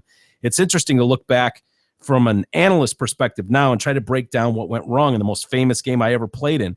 Did we feel like we had slain the dragon in Kentucky and that let the air out of our balloon a bit? Yeah, maybe. Did we feel like we had been we had silenced a lot of doubters by repeating what they said was a fluke, getting to the title game the year before? It's a possibility. Were we too confident? No way. We went into every game bursting with confidence and swagger. It was one of our biggest weapons. Whatever the reason, during the game, we were just a little off. Donald Williams went wild that night, scored 25 points. He torched everyone who guarded him. I scored 12 points, but didn't get to the free throw line. In fact, we took just 7 free throws all game. We were down 6 at halftime, trailed most of the second half as well. Even when we were able to take a lead, we'd give it up quickly. Fans know the feeling when they're watching their team play and it just doesn't feel right, regardless of what the scoreboard says. The players can have the same feeling. It's like when you just can't get comfortable in a pair of shoes. On the court, there's no way to back into a closet and change into something else. The one guy who kept us in the game was Chris Webber. Go back and watch the game. You'll see him single-handedly keeping us alive in the second half with rebounds, putbacks, dunks, you name it. It must have felt like playing for Detroit Country Day for him being the one guy in the middle who had nothing, who had to do everything. He was just as dominant against North Carolina as he was against some private school in Grosse Pointe. They could not stop him. We had to burn a timeout late in the second half when Juwan Howard couldn't get an inbounds pass in off the press. That meant with a little less than a minute to go, after Ray nailed a long 2-pointer to get us back within 3 points, the timeout we called was our last. And in the huddle, it was reiterated by the coaches, the trainers, and the players. We had no more timeouts. That was clear to all of us. We turned up the pressure on D, and they turned the ball over. Then Chris got a putback on a 3-pointer I missed, getting us to 1 point down, and we fouled them with 20 seconds left. They hit the first, missed the second. Chris got the rebound. We've got the ball down to 20 seconds to go. Weber travels. Well, that's true, too. At this point, we've played together long enough that we all know what we normally do in this situation, exactly what Coach outlined for us in the huddle just prior. Chris gets the rebound off a miss, outlet to me, I'll take it up, try to get a 3-pointer off a pick and roll, or if they bottle that up, then I swing it to Chris to probably take a shot. If his man shows, then that gives him an opportunity to swing it to Jimmy King or Rob Pelinka, who are in the corners. That's our play. That didn't happen. Chris hesitated a bit after the miss, and by the time he looked up to me, George Lynch had doubled back into the passing lane. Chris was halfway into passing it to me when he realized this, so he traveled, taking a step forward an instant before he started his dribble. The ref, right on top of the play, somehow didn't call it. I remember the thought going through my head, man, he just traveled and they didn't call it. That's our break. We're going to win this thing. Next, Chris decides to take the ball up himself. That didn't mess us up one bit. In fact, Chris was probably the only power forward in the country, college or pro, who could be trusted to handle the ball in that situation. This wasn't some gump forward with no business dribbling. This was someone who ran the break for us a lot of the times and was capable of starting a lot of great plays. Really one of the best passing big men the game has ever seen. But instead of going straight up the floor, he started veering toward our bench. And I remembered why my man Derek Phelps and why my man Derek Phelps and Chris's man Lynch were still double teaming him. Honestly, it was almost like they forgot we didn't have a timeout left. And we're trying to trap Chris and force him to call it. So I became a trailer in the play, like any fast break, going to the elbow area or the 3-point area and waited for an open shot off a double team on Chris. I had already calculated that if I didn't have the shot, I could just take it to the basket. Or our other three guys on the floor were surely thinking the same kind of thoughts. Your job on the court is to always be prepared for what you're going to do next, whether the ball is coming to you or not. I wasn't thinking Chris would try to call a timeout, but he did. Need I tell you the rest? With 11 seconds left, timeout violation meant Carolina got 2 free throws in the ball. We'd had a chance to tie the game or even win it right in front of us, but now the game was all but over. My reaction in the moment was pretty much total denial. It had to be, considering my mindset that despite how badly we played, despite the fact that the game never felt quite right, somehow we were still going to win that game. So in the huddle right after that, after Carolina called its own timeout, I remember being upset at anyone who was hanging their head, anyone who didn't believe that we could still win the game. But when the final buzzer sounded, there was nothing we could do about it. We'd lost the game. We were meant to win. The realization always kind of settles in gradually amid the frantic scene of any post game. In a national title game with people running all over the court and the other team celebrating, it's more surreal than any game anyone plays all year. With Duke, it started to sink in with about 5 minutes to go, maybe even more. So it wasn't as dramatic. We had time to prepare for it.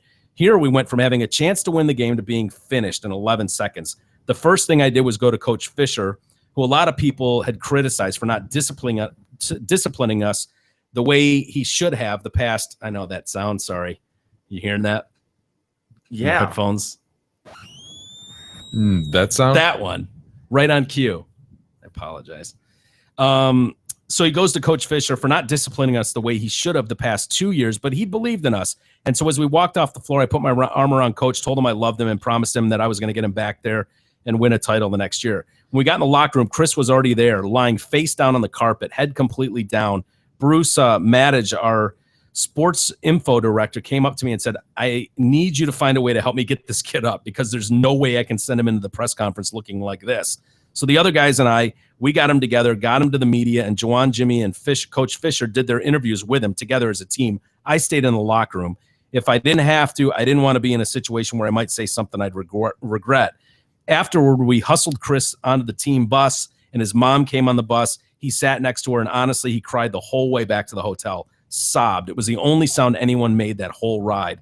The dynamic of the whole situation actually made it easier for me to deal with the loss because I was so focused on looking after one of my closest friends in the world who I'd been playing ball with since we were 12, and who had made probably the worst decision he's ever made on the basketball court in front of the biggest audience ever to watch him play.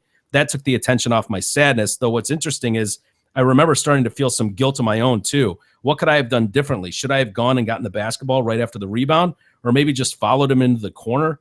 Everyone has regrets when something rotten like that happens. Thoughts of saving the day like Superman, even if they're ridiculous, but those were the kind of thoughts running through my brain at the time.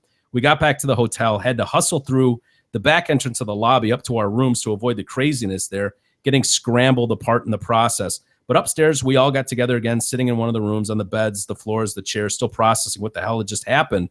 The problem with one instant like the timeout defining your legacy is that it's impossible to ever put your finger truly on its cause. What does it really mean anyway? When that game ended, Chris was still the best basketball player on the floor for either team. He was still the best college basketball player in the country. So how did one bad decision change him as a player? Was it really some sort of window into what he really was as a player? I mean, how many other times in the heat of battle and crunch time in so many games did Chris come through? So was 35 million people watching in the final really that different from, say, a few million watching when he made big plays in other tournament games? That's the problem, the way sports are analyzed. There's no middle ground. He's either the guy who makes the big play or the guy who blows it. But some 20 years later, look what's happened. It's my job to be one of those analysts to tell you why something took place, even if most of the time there's no definitive answer. On the one hand, there's the explanation of the heat of the moment. Chris was in the corner near our bench, and it's pretty clear from the video, as you can see, that there were some guys in the bench who were screaming at him to call timeout, guys who hadn't played a game, who hadn't been listening in the huddle when the coaching staff reminded us we had no timeouts. Whether or not Chris heard the coaches, when you're in the corner getting trapped by Derek Phelps or George Lynch and your teammates are yelling at you, the peer pressure can be pretty convincing. Going big picture, can a player like Chris be both an incredibly talented superstar and a player who in a moment of maximum adversity chokes? Can both as those descriptions be in his basketball DNA? The answer is absolutely. And to me, his identity is further defined by the fact that he's never come out and really talked about it in the 20 plus years since. Since he doesn't own it, he'll never get over it. The impact of that fact, as much as the timeout itself, has tarnished the legacy of the Fab Five. In that hotel room, we talked about the play, what had happened, what could have been different, all that. We were dealing with our own devastation, but there was also the reality of how many other people had been rooting for our downfall, blah, blah, blah. Anyway, it's pretty much it. But fuck, man. Yeah, I don't know why is it so bad today? I don't know. Kadog, do you have any idea, any thoughts on what that is? Wish we had a sound engineer here who. Is there any sound engineers listening that are going, oh, dude, you know what you got going there? You've got a bad cable. You've got a this or that. It's terrible.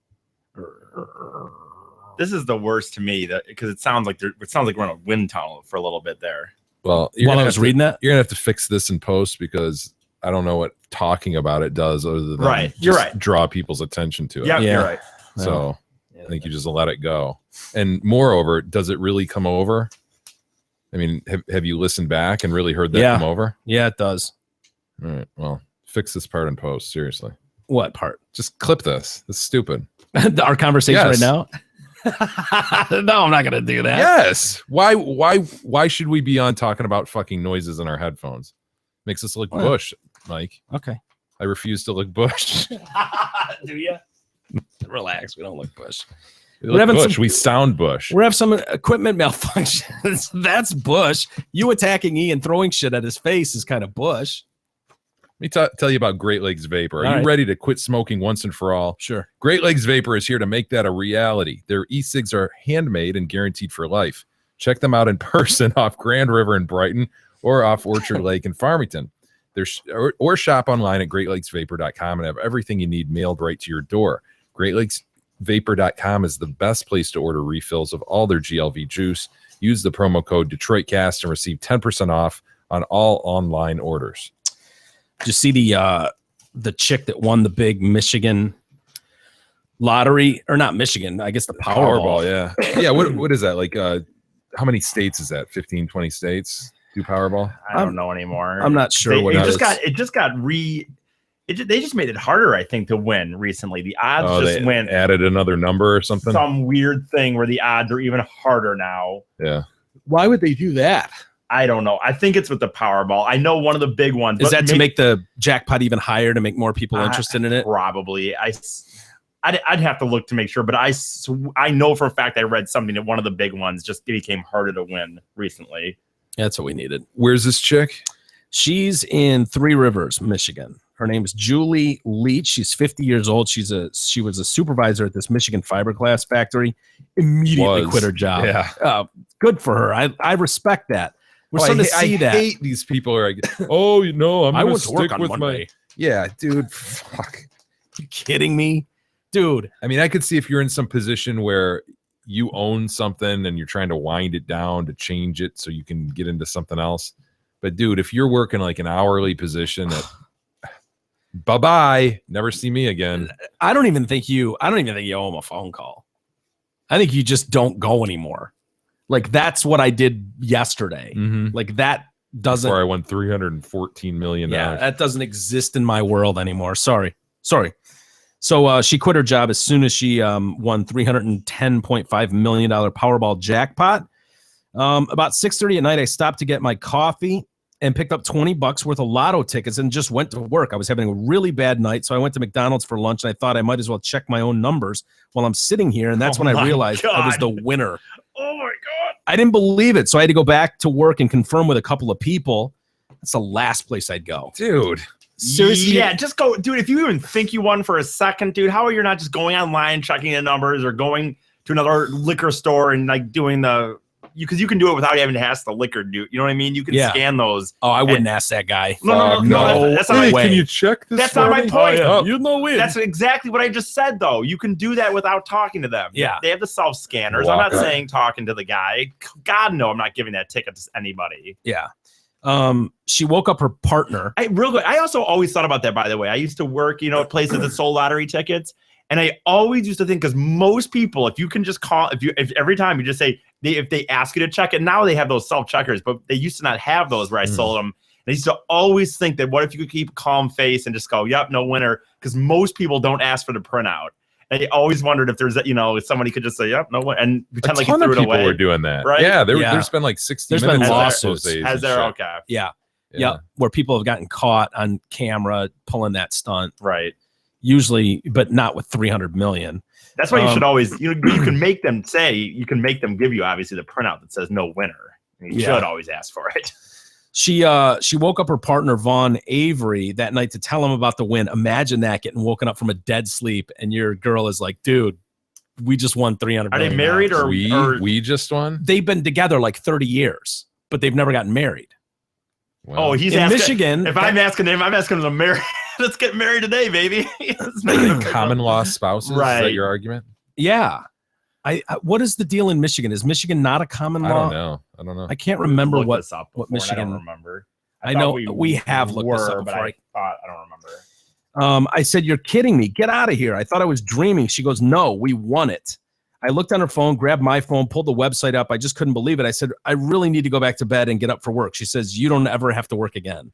No, we're not. Seriously, so, right? Vaughn, that's even on your radar. I gotta go to bed. I gotta go to bed so I can work in the morning. Like that'd be the thought in your head. Stop it. No, that dude needs to be saying, "Let's go get married right fucking now," because there's no common law in Michigan. So. He's tried proposing to her several times in the past, but she always refused, pointing to her friends that have gotten divorced, saying the pressure would be too much.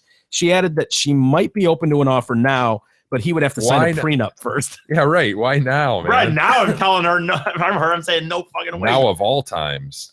Well, I kind of get what she's saying. Usually, the people other life pressures aren't on you anymore, and you can just enjoy each other. Exactly. Yeah. Like usually, one of the biggest problems in relationships is money.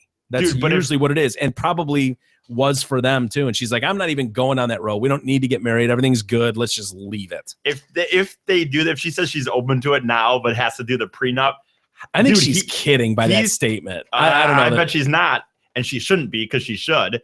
But dude, he is her bitch then. Like, you know what I mean? Yeah. Like, unless he wants to work again. Like, if he's probably set, he probably doesn't have to work again the rest of his life. But it's like, dude, anything she wants, man. She now definitely has the pants and the fucking Any little wrong move. right. Do you think every little thing could end up being like, oh, just sorry. Please just don't divorce me. Sorry. Please just don't divorce me. Don't divorce me. Yeah, it's got to be in your mind. You go on a trip, starts getting a little mad. He's like, oh, please no. I'm going to take care of my kids. I don't want them to work the way I had to work and deal with the things I had to deal with in life. Nice. I want to make it a good life for them and take care of them. Asked, she's now planning to do some travel. Asked where she might go. She said, wherever we want. Hell Love yeah. that. That's Hell great. yeah. Good for Fuck her. yeah. Leach said she also hired a financial advisor to help her make the most of her money, saying she has no idea what to do with so much cash. That would be the biggest thing to me. The biggest worry I would have is someone taking advantage. Like she says she hires a financial advisor. You'd have to make sure somehow you got the number of somebody that's dealing with real money. You don't want to just go to the, one down the street that's used to handling some dude making $100K, $80K a year. You got to somehow get a hold of somebody that's, used to handling millions, and it's not a big deal. And there are plenty of those people out there. Yeah. Would they come crawling to you? Or if you put the thing out there, if you won this, could you get a hold of somebody who's handling real money? And You'd have no problem finding a good person to handle that. Yeah. That would be kind of reputable that you wouldn't have to worry. There are guys that specialize just in that. Yep. That's what they do is They just don't take blink. super high end. Yeah. They wouldn't blink. You're right. She chose to take a lump sum prize of $197.4 million or $140 million after move, taxes. Julie. Yeah, definitely. Yeah. $140 million after taxes. Nice. Clear. Damn Would you, it. Jay, you win that tonight, or you get home and Gab's like, oh my God, I forgot to tell you, I bought this lotto ticket. It turns out we won the Powerball. Are you showing up here? I thought you really. Why not? Not for a while. You take some time off. I'd probably take a little time out. I'd be so drunk for weeks. We could do another drunk show. You know what? This is probably the one job that, I might come back to. Yeah, I was thinking that too, because part of me was going, dude, I wouldn't even let you guys know. I'd leave checks for you guys, and then I'd just be gone. You'd never see me again. But then I was like, no, I actually like doing this. Yeah, this might be the one job. Like, Can't I think of any other. Yeah, it's actually I know fun, two like things hanging out with you clowns and doing this. So I mean, I wouldn't stress about some of the stuff we stress about on a daily Did you basis. say clowns? Yeah. Oh, He's Jesus clipped. fuck. He's clipped. Right in the middle. I tell you one thing I do for sure is I get that hole in my head, that one of my teeth, that giant hole in my face. I'll tell you what. What I would you get do that about thing that? checked What would you do about immediately. that liver spot? Holy shit! I'd be I've been staring at that all day. I know. It's become a bit more prominent, I fear. Has it? Well, it might be Yours the looks lighting. nicer. Maybe Yours- the lighting. Is yours fading a bit? Right here, it looks a little lighter. I'm right hoping there, it's fading. I'm worried about your other side, though. No, That's I right. didn't think about that. I forgot about that. Yeah. Should have put that away in the back of my head somewhere. Yeah, I would definitely get a good, strong dermatologist to take a good, strong look at these. And I'd make some appointments at the dentist to get this hole in my Yeah. head looked at. Yeah, I don't know what's going on there. That's not good. I would get that hole checked out. I would definitely get a root canal in this tooth right Yeah. there. That's the one that's bothering me right Still? there. Yeah.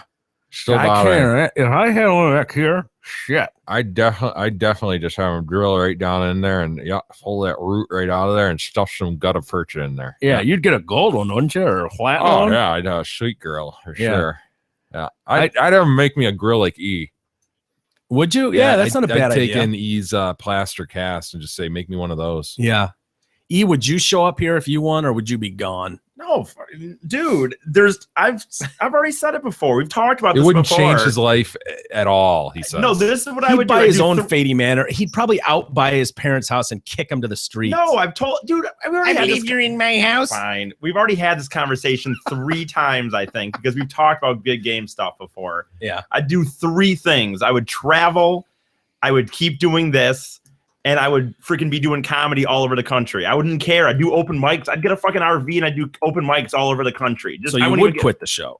No, We'd take the show on the road with him. I do. Why we do that? Like we could do that. I'd do weekends. I would just drive if we're still doing it Sunday through Thursday, dude. Friday morning I'd be gone.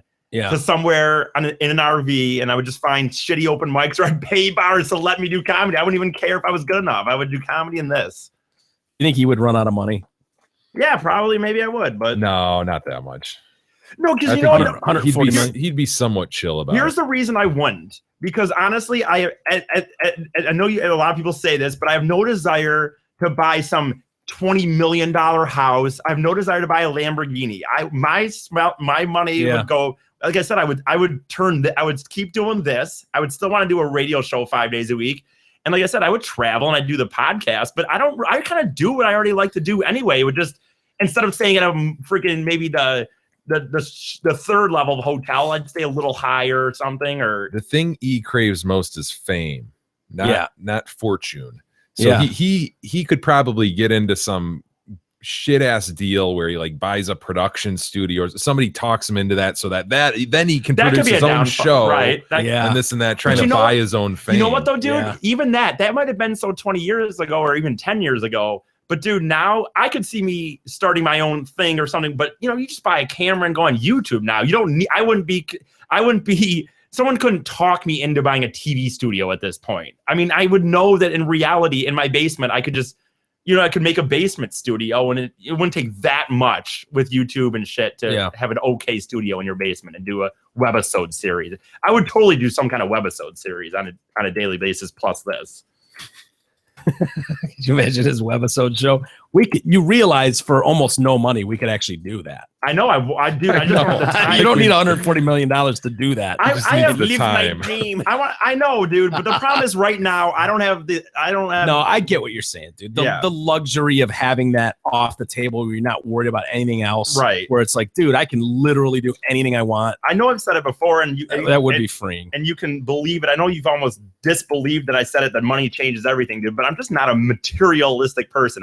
If I spent my money, it would be on travel and experiences, and not buying the newest Lamborghini or a $20 million house. And $10 million for me, and I think you said $6 million for Jay. No, he said just the opposite, actually. No, he did Yeah, not. this time Jay got more money. Yes. What? Why would Jay get more money than me? This time Jay gets more money too. I don't remember why. That's bullshit. I think want I to go was back trying and to listen to those tapes. No, I'm it's pretty obvious. sure I got 10 and you got 6. No, it's the complete opposite. Hey, if you're like Big E, you know that we are in the middle of the fall season and winter will be here before we know it. Call Krista Jelski of Remax Suburban, and she'll get you into the home of your dreams before the holidays arrive. Check out Krista's website at KristaSellsHouses.com or call her anytime at 586-918-0900. We've kind of run out of time. I wanted to call the mustache mom. Maybe we can buzz her tomorrow. We've got her number. Yeah. We've talked to her before. I want an update on Ian and see where he's at. If he's still in jail, I'm sure he's out by now. And more importantly, the mustache, of course. Oh yeah, see how it's faring. Before we get to email though, did you see there's been an update on the guy who had that 80-pound ball bag? Right. He had elephantiasis. Yeah, he's from Battle Creek. Exactly. That dude? So not the other dude that we were talking about like a week ago, right? Or was this the same guy? Different ball sack? I thought there was a guy in Arizona. I thought we were talking about somebody else like a week ago, and it was somebody different. There's several huge Okay, ball never sacks mind. out there. Just another. Yeah, there was yeah, you're right. I can't remember I thought which we were one. just talking about one on a week ago. This one's Dan Maurer. Okay, that wasn't him. I don't believe. Maurer from Battle Creek, and he's on the road to recovery after they successfully removed his 80-pound ball bag. He can now walk more easily. He's been able to resume marital relations. Well, yes, with his wife Mindy after 7 years dude, off. It's just packed down a leg of a sweatpant. Look at that. Yeah. He just lets it down a leg. The shitty thing is he kept going to the doctors going, dude, what's going on with my balls? They're humongous. And they're like, yeah, you got to lose some weight, man. You're huge. And he's like, fine. And so he's jumping in the pool and he'd swim a couple miles. He lost like 50 pounds and his balls kept getting even bigger. And he's like, man, my ball. They're like, yeah, you just got to keep losing weight, man. You're that's way too too bad. fat. If this is one where he was going, Yeah. that's kind of sucks, dude. Because we always say, how do you let it get How do you this let it get beyond the big? melon scoop? Right. But if Well, he he was, tried. Exactly. that's kind of a bummer. Things worsened when he fell and he was hospitalized. Turned out to be a ruptured cyst inside his scrotum. Look at that thing just hanging out on the leg part of the recliner. Are we looking at one ball? Is that a Dude. mass of 2 balls? What is the deal there? Yeah, that's his scrot, and I think he's just let it right down the leg of his sweatpant. Wow. Mr. Maurer contacted this Dr. Joel Gelman, who operated on Mr. Warren. What was his name? Why is it always so complicated to take these growths off? Yeah, I don't know. That's a good question. There's always like, I guess, all these blood vessels that matter or something. Just tie those off. Why can't we just trim shit like that off and cauterize or something? God, you just say it all the time, Jay. Really, you look out and it's just like, thank God this stuff. If this happened to, thank God I've had none of us have your health, major you take issue. your health You take for it such granted. for such granted that if that happened, it would essentially, it would bankrupt my family, or something based on. Well, here's an unfortunate Wesley Warren Jr. scenario. There he is. That's the guy. I think that's the guy that was walking around with his balls in an upside down sweatshirt, Right. hooded sweatshirt. Yes, there it is. There it is. Shit. Oh shit. And he just kind of ties up the hood. Damn it, dude. Yeah. Oh god. And he puts his legs through the armholes. eating And then off he of just, and then he eats off it and everything. He uses it like a tray I was stand. gonna say, were we suggesting that maybe like ketchup, dipping fries and ketchup on the ball bag? Yeah. Oh, poor guy. He died at 49, diabetic, had nothing to do with his balls. But he had this surgery, and there was a documentary that this guy, Dan, saw I was like, hey, that's on Wesley I've Warren. I've got hope here. And so he contacted the same doctor, and the doctor had him come out to California. And finally, they were like, yeah, you've got elephantiasis of the balls. That's what's going on. You don't need to lose any weight. I mean, you do. You're huge. But we'll worry about that later. Yeah, we'll deal with that later. the least of your problems right now, man. Yeah. So he goes to this guy. He takes the train. Of course, he didn't go on a plane or anything. He went on the train Trains to see are this fun, man. doctor. Hold on, dude. Look at the background here. Is that duct tape on his wall? Oh, absolutely. Come on, man. Well, one, Jay. It's from that recliner being jacked into the wall. I think so duct tape- hard. I think duct tape is That's the a least cheap of the shot. worry. I think the fact that they still have wallpaper. Who has wallpaper anymore? Really? Wallpaper kind of came back a Did few it years really? ago. Yeah, Not come a on, fan. man. Not a huge fan. I think wallpaper is so stupid to me. Like the idea that you put paper on your walls. It's very trendy. It's come back. Well, it buddy. looks dumb. Well, this was wallpaper at some point. It's a mess now. Yeah. I wouldn't call that wallpaper. Well, it's from him slumping back in that recliner. Can you just picture it? Just Yeah. him waddling up and going, oh! Slam the back of that chair into the wall. Dude, I love Oh! That's what it's from. I think you're right. Because once momentum starts going back, there's Oh, no yeah. stopping it. going on in this drawer back here Oh too. boy. Yeah. Yeah, things are a mess. Well, I mean, I would love to see a picture of his wife. See how she. Well, they're having relations now, Mindy. So Mindy's got to be happy. Yeah. Is that her? Yeah, that's Mindy. That's his girl. So he goes out to California and takes the train, meets with this doctor, and he's like, yeah, insurance kind of sucks and this and that. And the doctor's like, dude, those balls are so out of control. I'll do it for free. I got this. Wow. Yeah. Yeah. This is pro bono. I'm pro bono in these balls. And he's like, and then so as a little gift, while he's under, he's like, yeah, I need to clean this mess up too. And he took a bunch of fat out of him. And so he woke up like 50 pounds lighter too. Outside of the balls. Dream come true. Isn't that great? Excuse me, 150 pounds lighter. Holy. He sucked 150 pounds of fat out of him. Is this him post? Yeah, Man? there is a post picture of him like walking down the street, and he looks great. Does he look like a new man? Oh, absolutely. I mean, he doesn't have that giant. So let me ask you this: Barrel are his between his balls just gone, or was he able to save the testes of some sort? That's a great question. I Is he don't all- know. is he all shaft now? Is it the scrode itself that's the scrode proper that's grown to such humongoid, Mammoth. such humgorous size, Right. or is it the testes actually growing that big? Well, that's what I was wondering. Is there any separation in testes? Like, do you just have these tiny little nuts hanging there in this enormous bag that's just blown up? I don't Yeah. know. It's like don't your know. bag's the size of a parachute with just these two little testes hanging. Oh, wait. Kadog does have an image here. Post. It looks like the testes are fine. The Okay. little kidney looking it's things. just the scrode. Look at that thing. Yep. Look at the noose. See the noose coming down.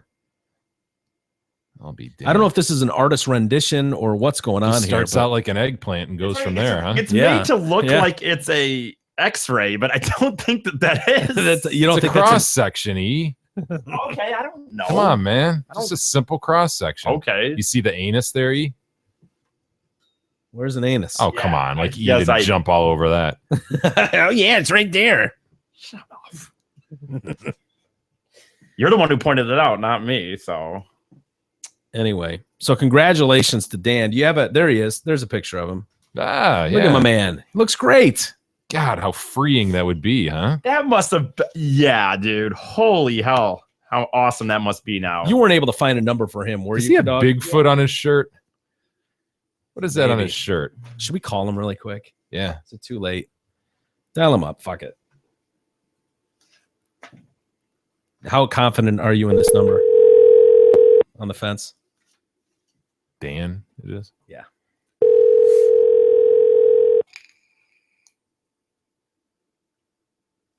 Hello. Dan. Dan. Who do you want, Dan? Yeah. Hold on. Okay. Dan? No one ever asks anymore. Like, two guys on the phone, they don't ask.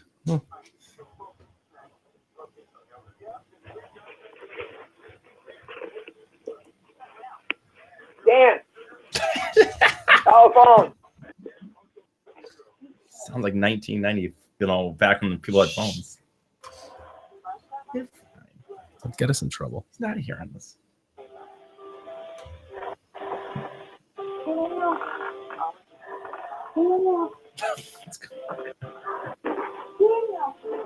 Having his way with Mindy right now? Yeah, what's going on?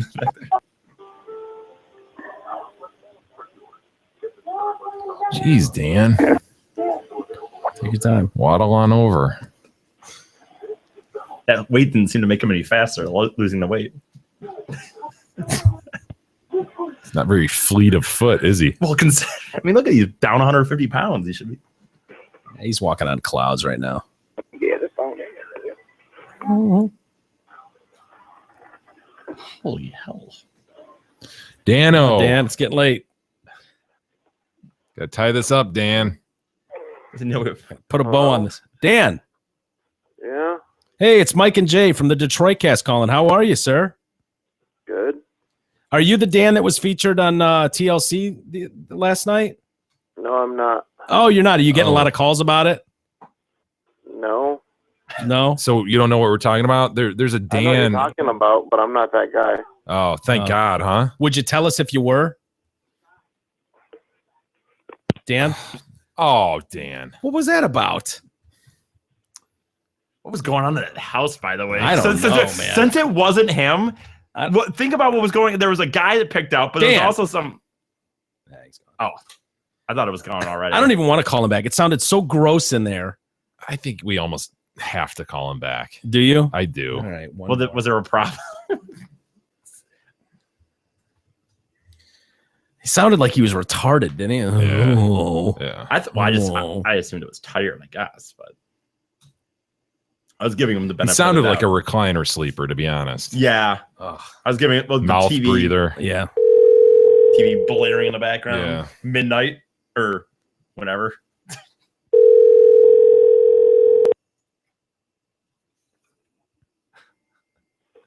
Hello. Hi, Dan. If you're trying to get Dan Mowers, you have the wrong numbers. Oh, can you give me his number then? I have no idea what it is. This isn't the Dan Maurer that was out in California or any of that. Oh, are you? Do we have a Dan Maurer here? We surely do. There is a Dan Maurer. We just spoke to him. No, he didn't. That's Dan Bird, and he just let you know that he wasn't the one you were trying to get. Well, we just had some questions about a huge nutsack on a Dan Maurer. Have you seen that story? Just incredible nutsack. Kind of Yeah. started out like an eggplant, kind of went acorn squash, and then just ended up like, holy shit. I have no idea what you're talking about, but this isn't the number you want. It seems like something like that happens to you. Goodbye. You take care of it with a melon scooper as soon as you can. You don't let it get to eggplant proportions. That seems like a no-brainer, doesn't Nip it? it in the bud, right? So to speak. Hello? I think she said bye. He or she. I couldn't really tell. Yeah, that's a great call. I mean, what the hell was that? Don't you think that was? Didn't it? I mean, I think that was a female. Gun to my but head, honestly, I think it was a female. I was thinking guy. It didn't even dawn on me that it could be a No, female. I thought it sounded like a female, but the second call, I started to think female. First call, no. First absolutely call was thought- guy. Yeah. There was 2 guys and a girl in that house, and none of them sounded healthy to me. Yeah, that was some kind of group home or something. And they're all up at midnight watching TV. Where did you send us, Kadog? Where were we right then? That was Battle Creek, Michigan. Was it? Yeah. We should call him back just to confirm that. Call him back and ask him about a cereal. I don't know what he's talking about. California. This is a local. I think the story. guy went to because the California. guy went to California. But That's that what guy, he's trying to like put all this confusion into the story. He's very well aware of the story, Yeah. clearly. No, he knew. He knew about the guy with the giant balls. So was it a guy or a girl? I think that second person was a girl. I really do. Gun to my head, chick. But we Really? could call back and find out. There was 2 guys and a girl in that house, and it sounded like just from the sound, did it sound like a House of Skank kind of situation? Totally. Totally. Hey, we haven't mentioned the Amazon link, Mike. Please use our Amazon link. You'll find it on our website, DetroitCast.com. It's the perfect way to support our show. You shop Amazon by entering through our link, and Amazon pays the DetroitCast based on purchases made. You don't have to pay higher prices, and the show gets a small donation with every item you buy. So please click on Amazon and help support the show. What do we got for email? We Jay? do have some email, Mike. I'm glad you asked about that. Adam writes in, I'm too tired to come up with a witty way to address folks. You are so right about the PC police going after everyone. Seems like you are about the only ones out there not afraid to tell a joke or state an opinion. You wouldn't want to offend any ghosts if you said Bruce Willis is dead in The Sixth Sense.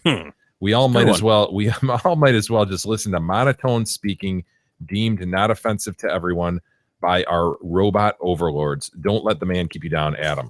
Thank you, Adam, for recognizing that.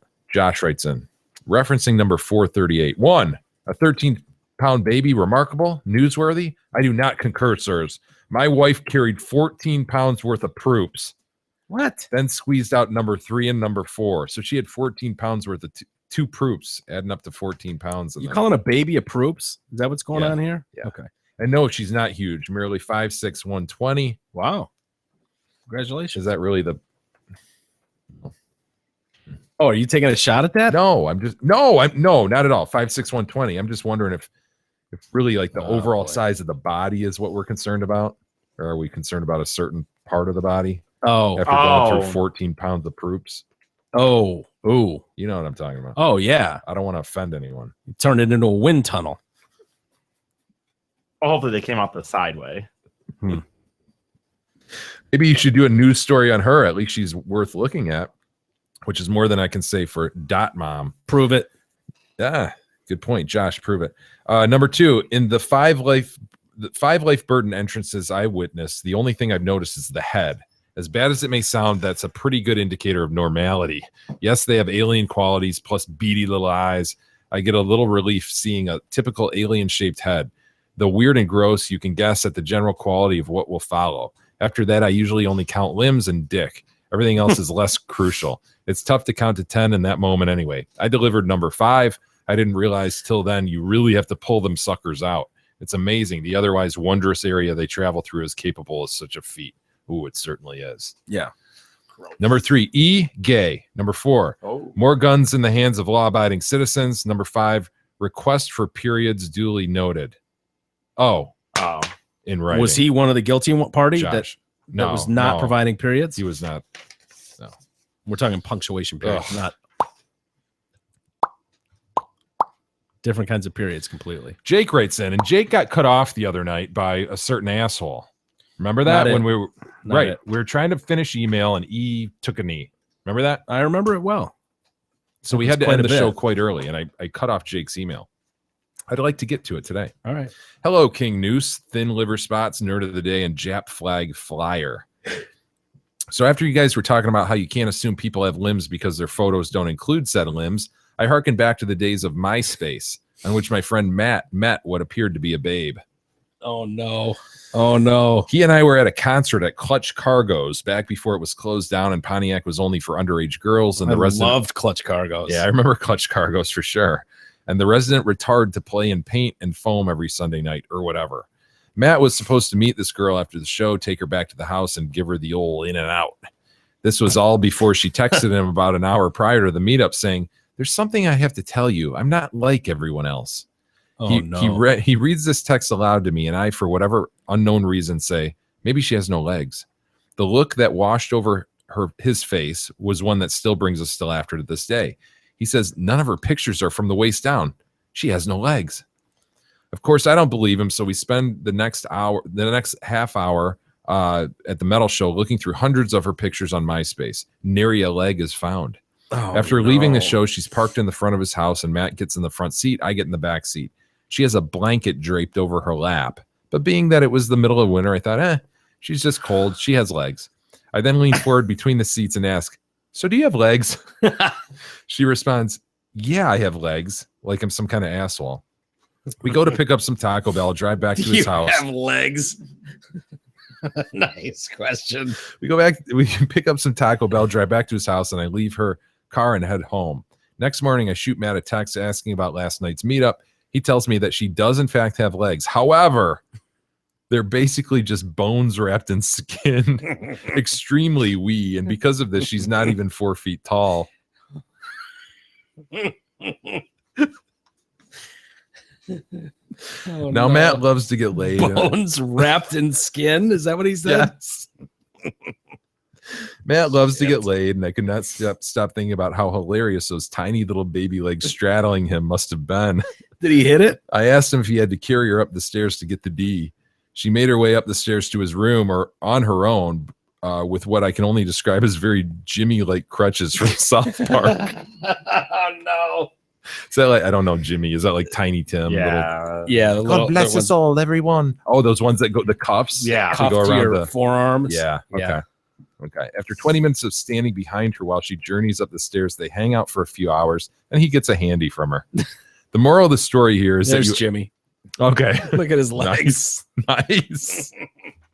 They're all cockeyed.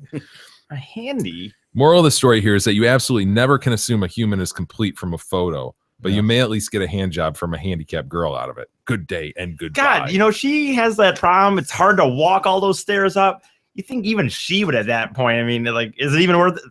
She did all that just to jack a dude off. You think that even for her, it'd be after all that, she'd want the D. Right. That's weird, man. We'll save the rest for tomorrow, Mike. All right. Let's do that. Yeah, that's funny. This coming in at 4 feet tall. Man, I was watching I just watched the opening scene from what is it? Family Guy.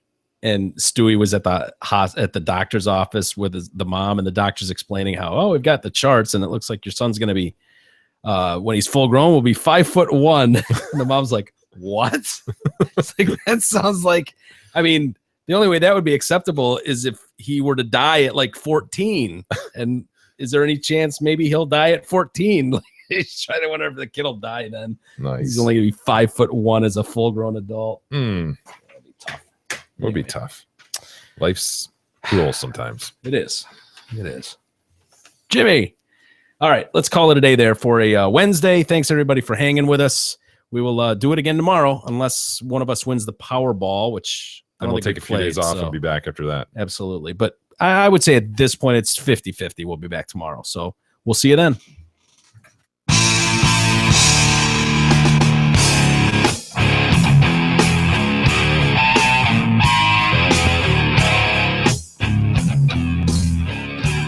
You've been listening to the Detroit Cast with your hosts, Mike and Jay.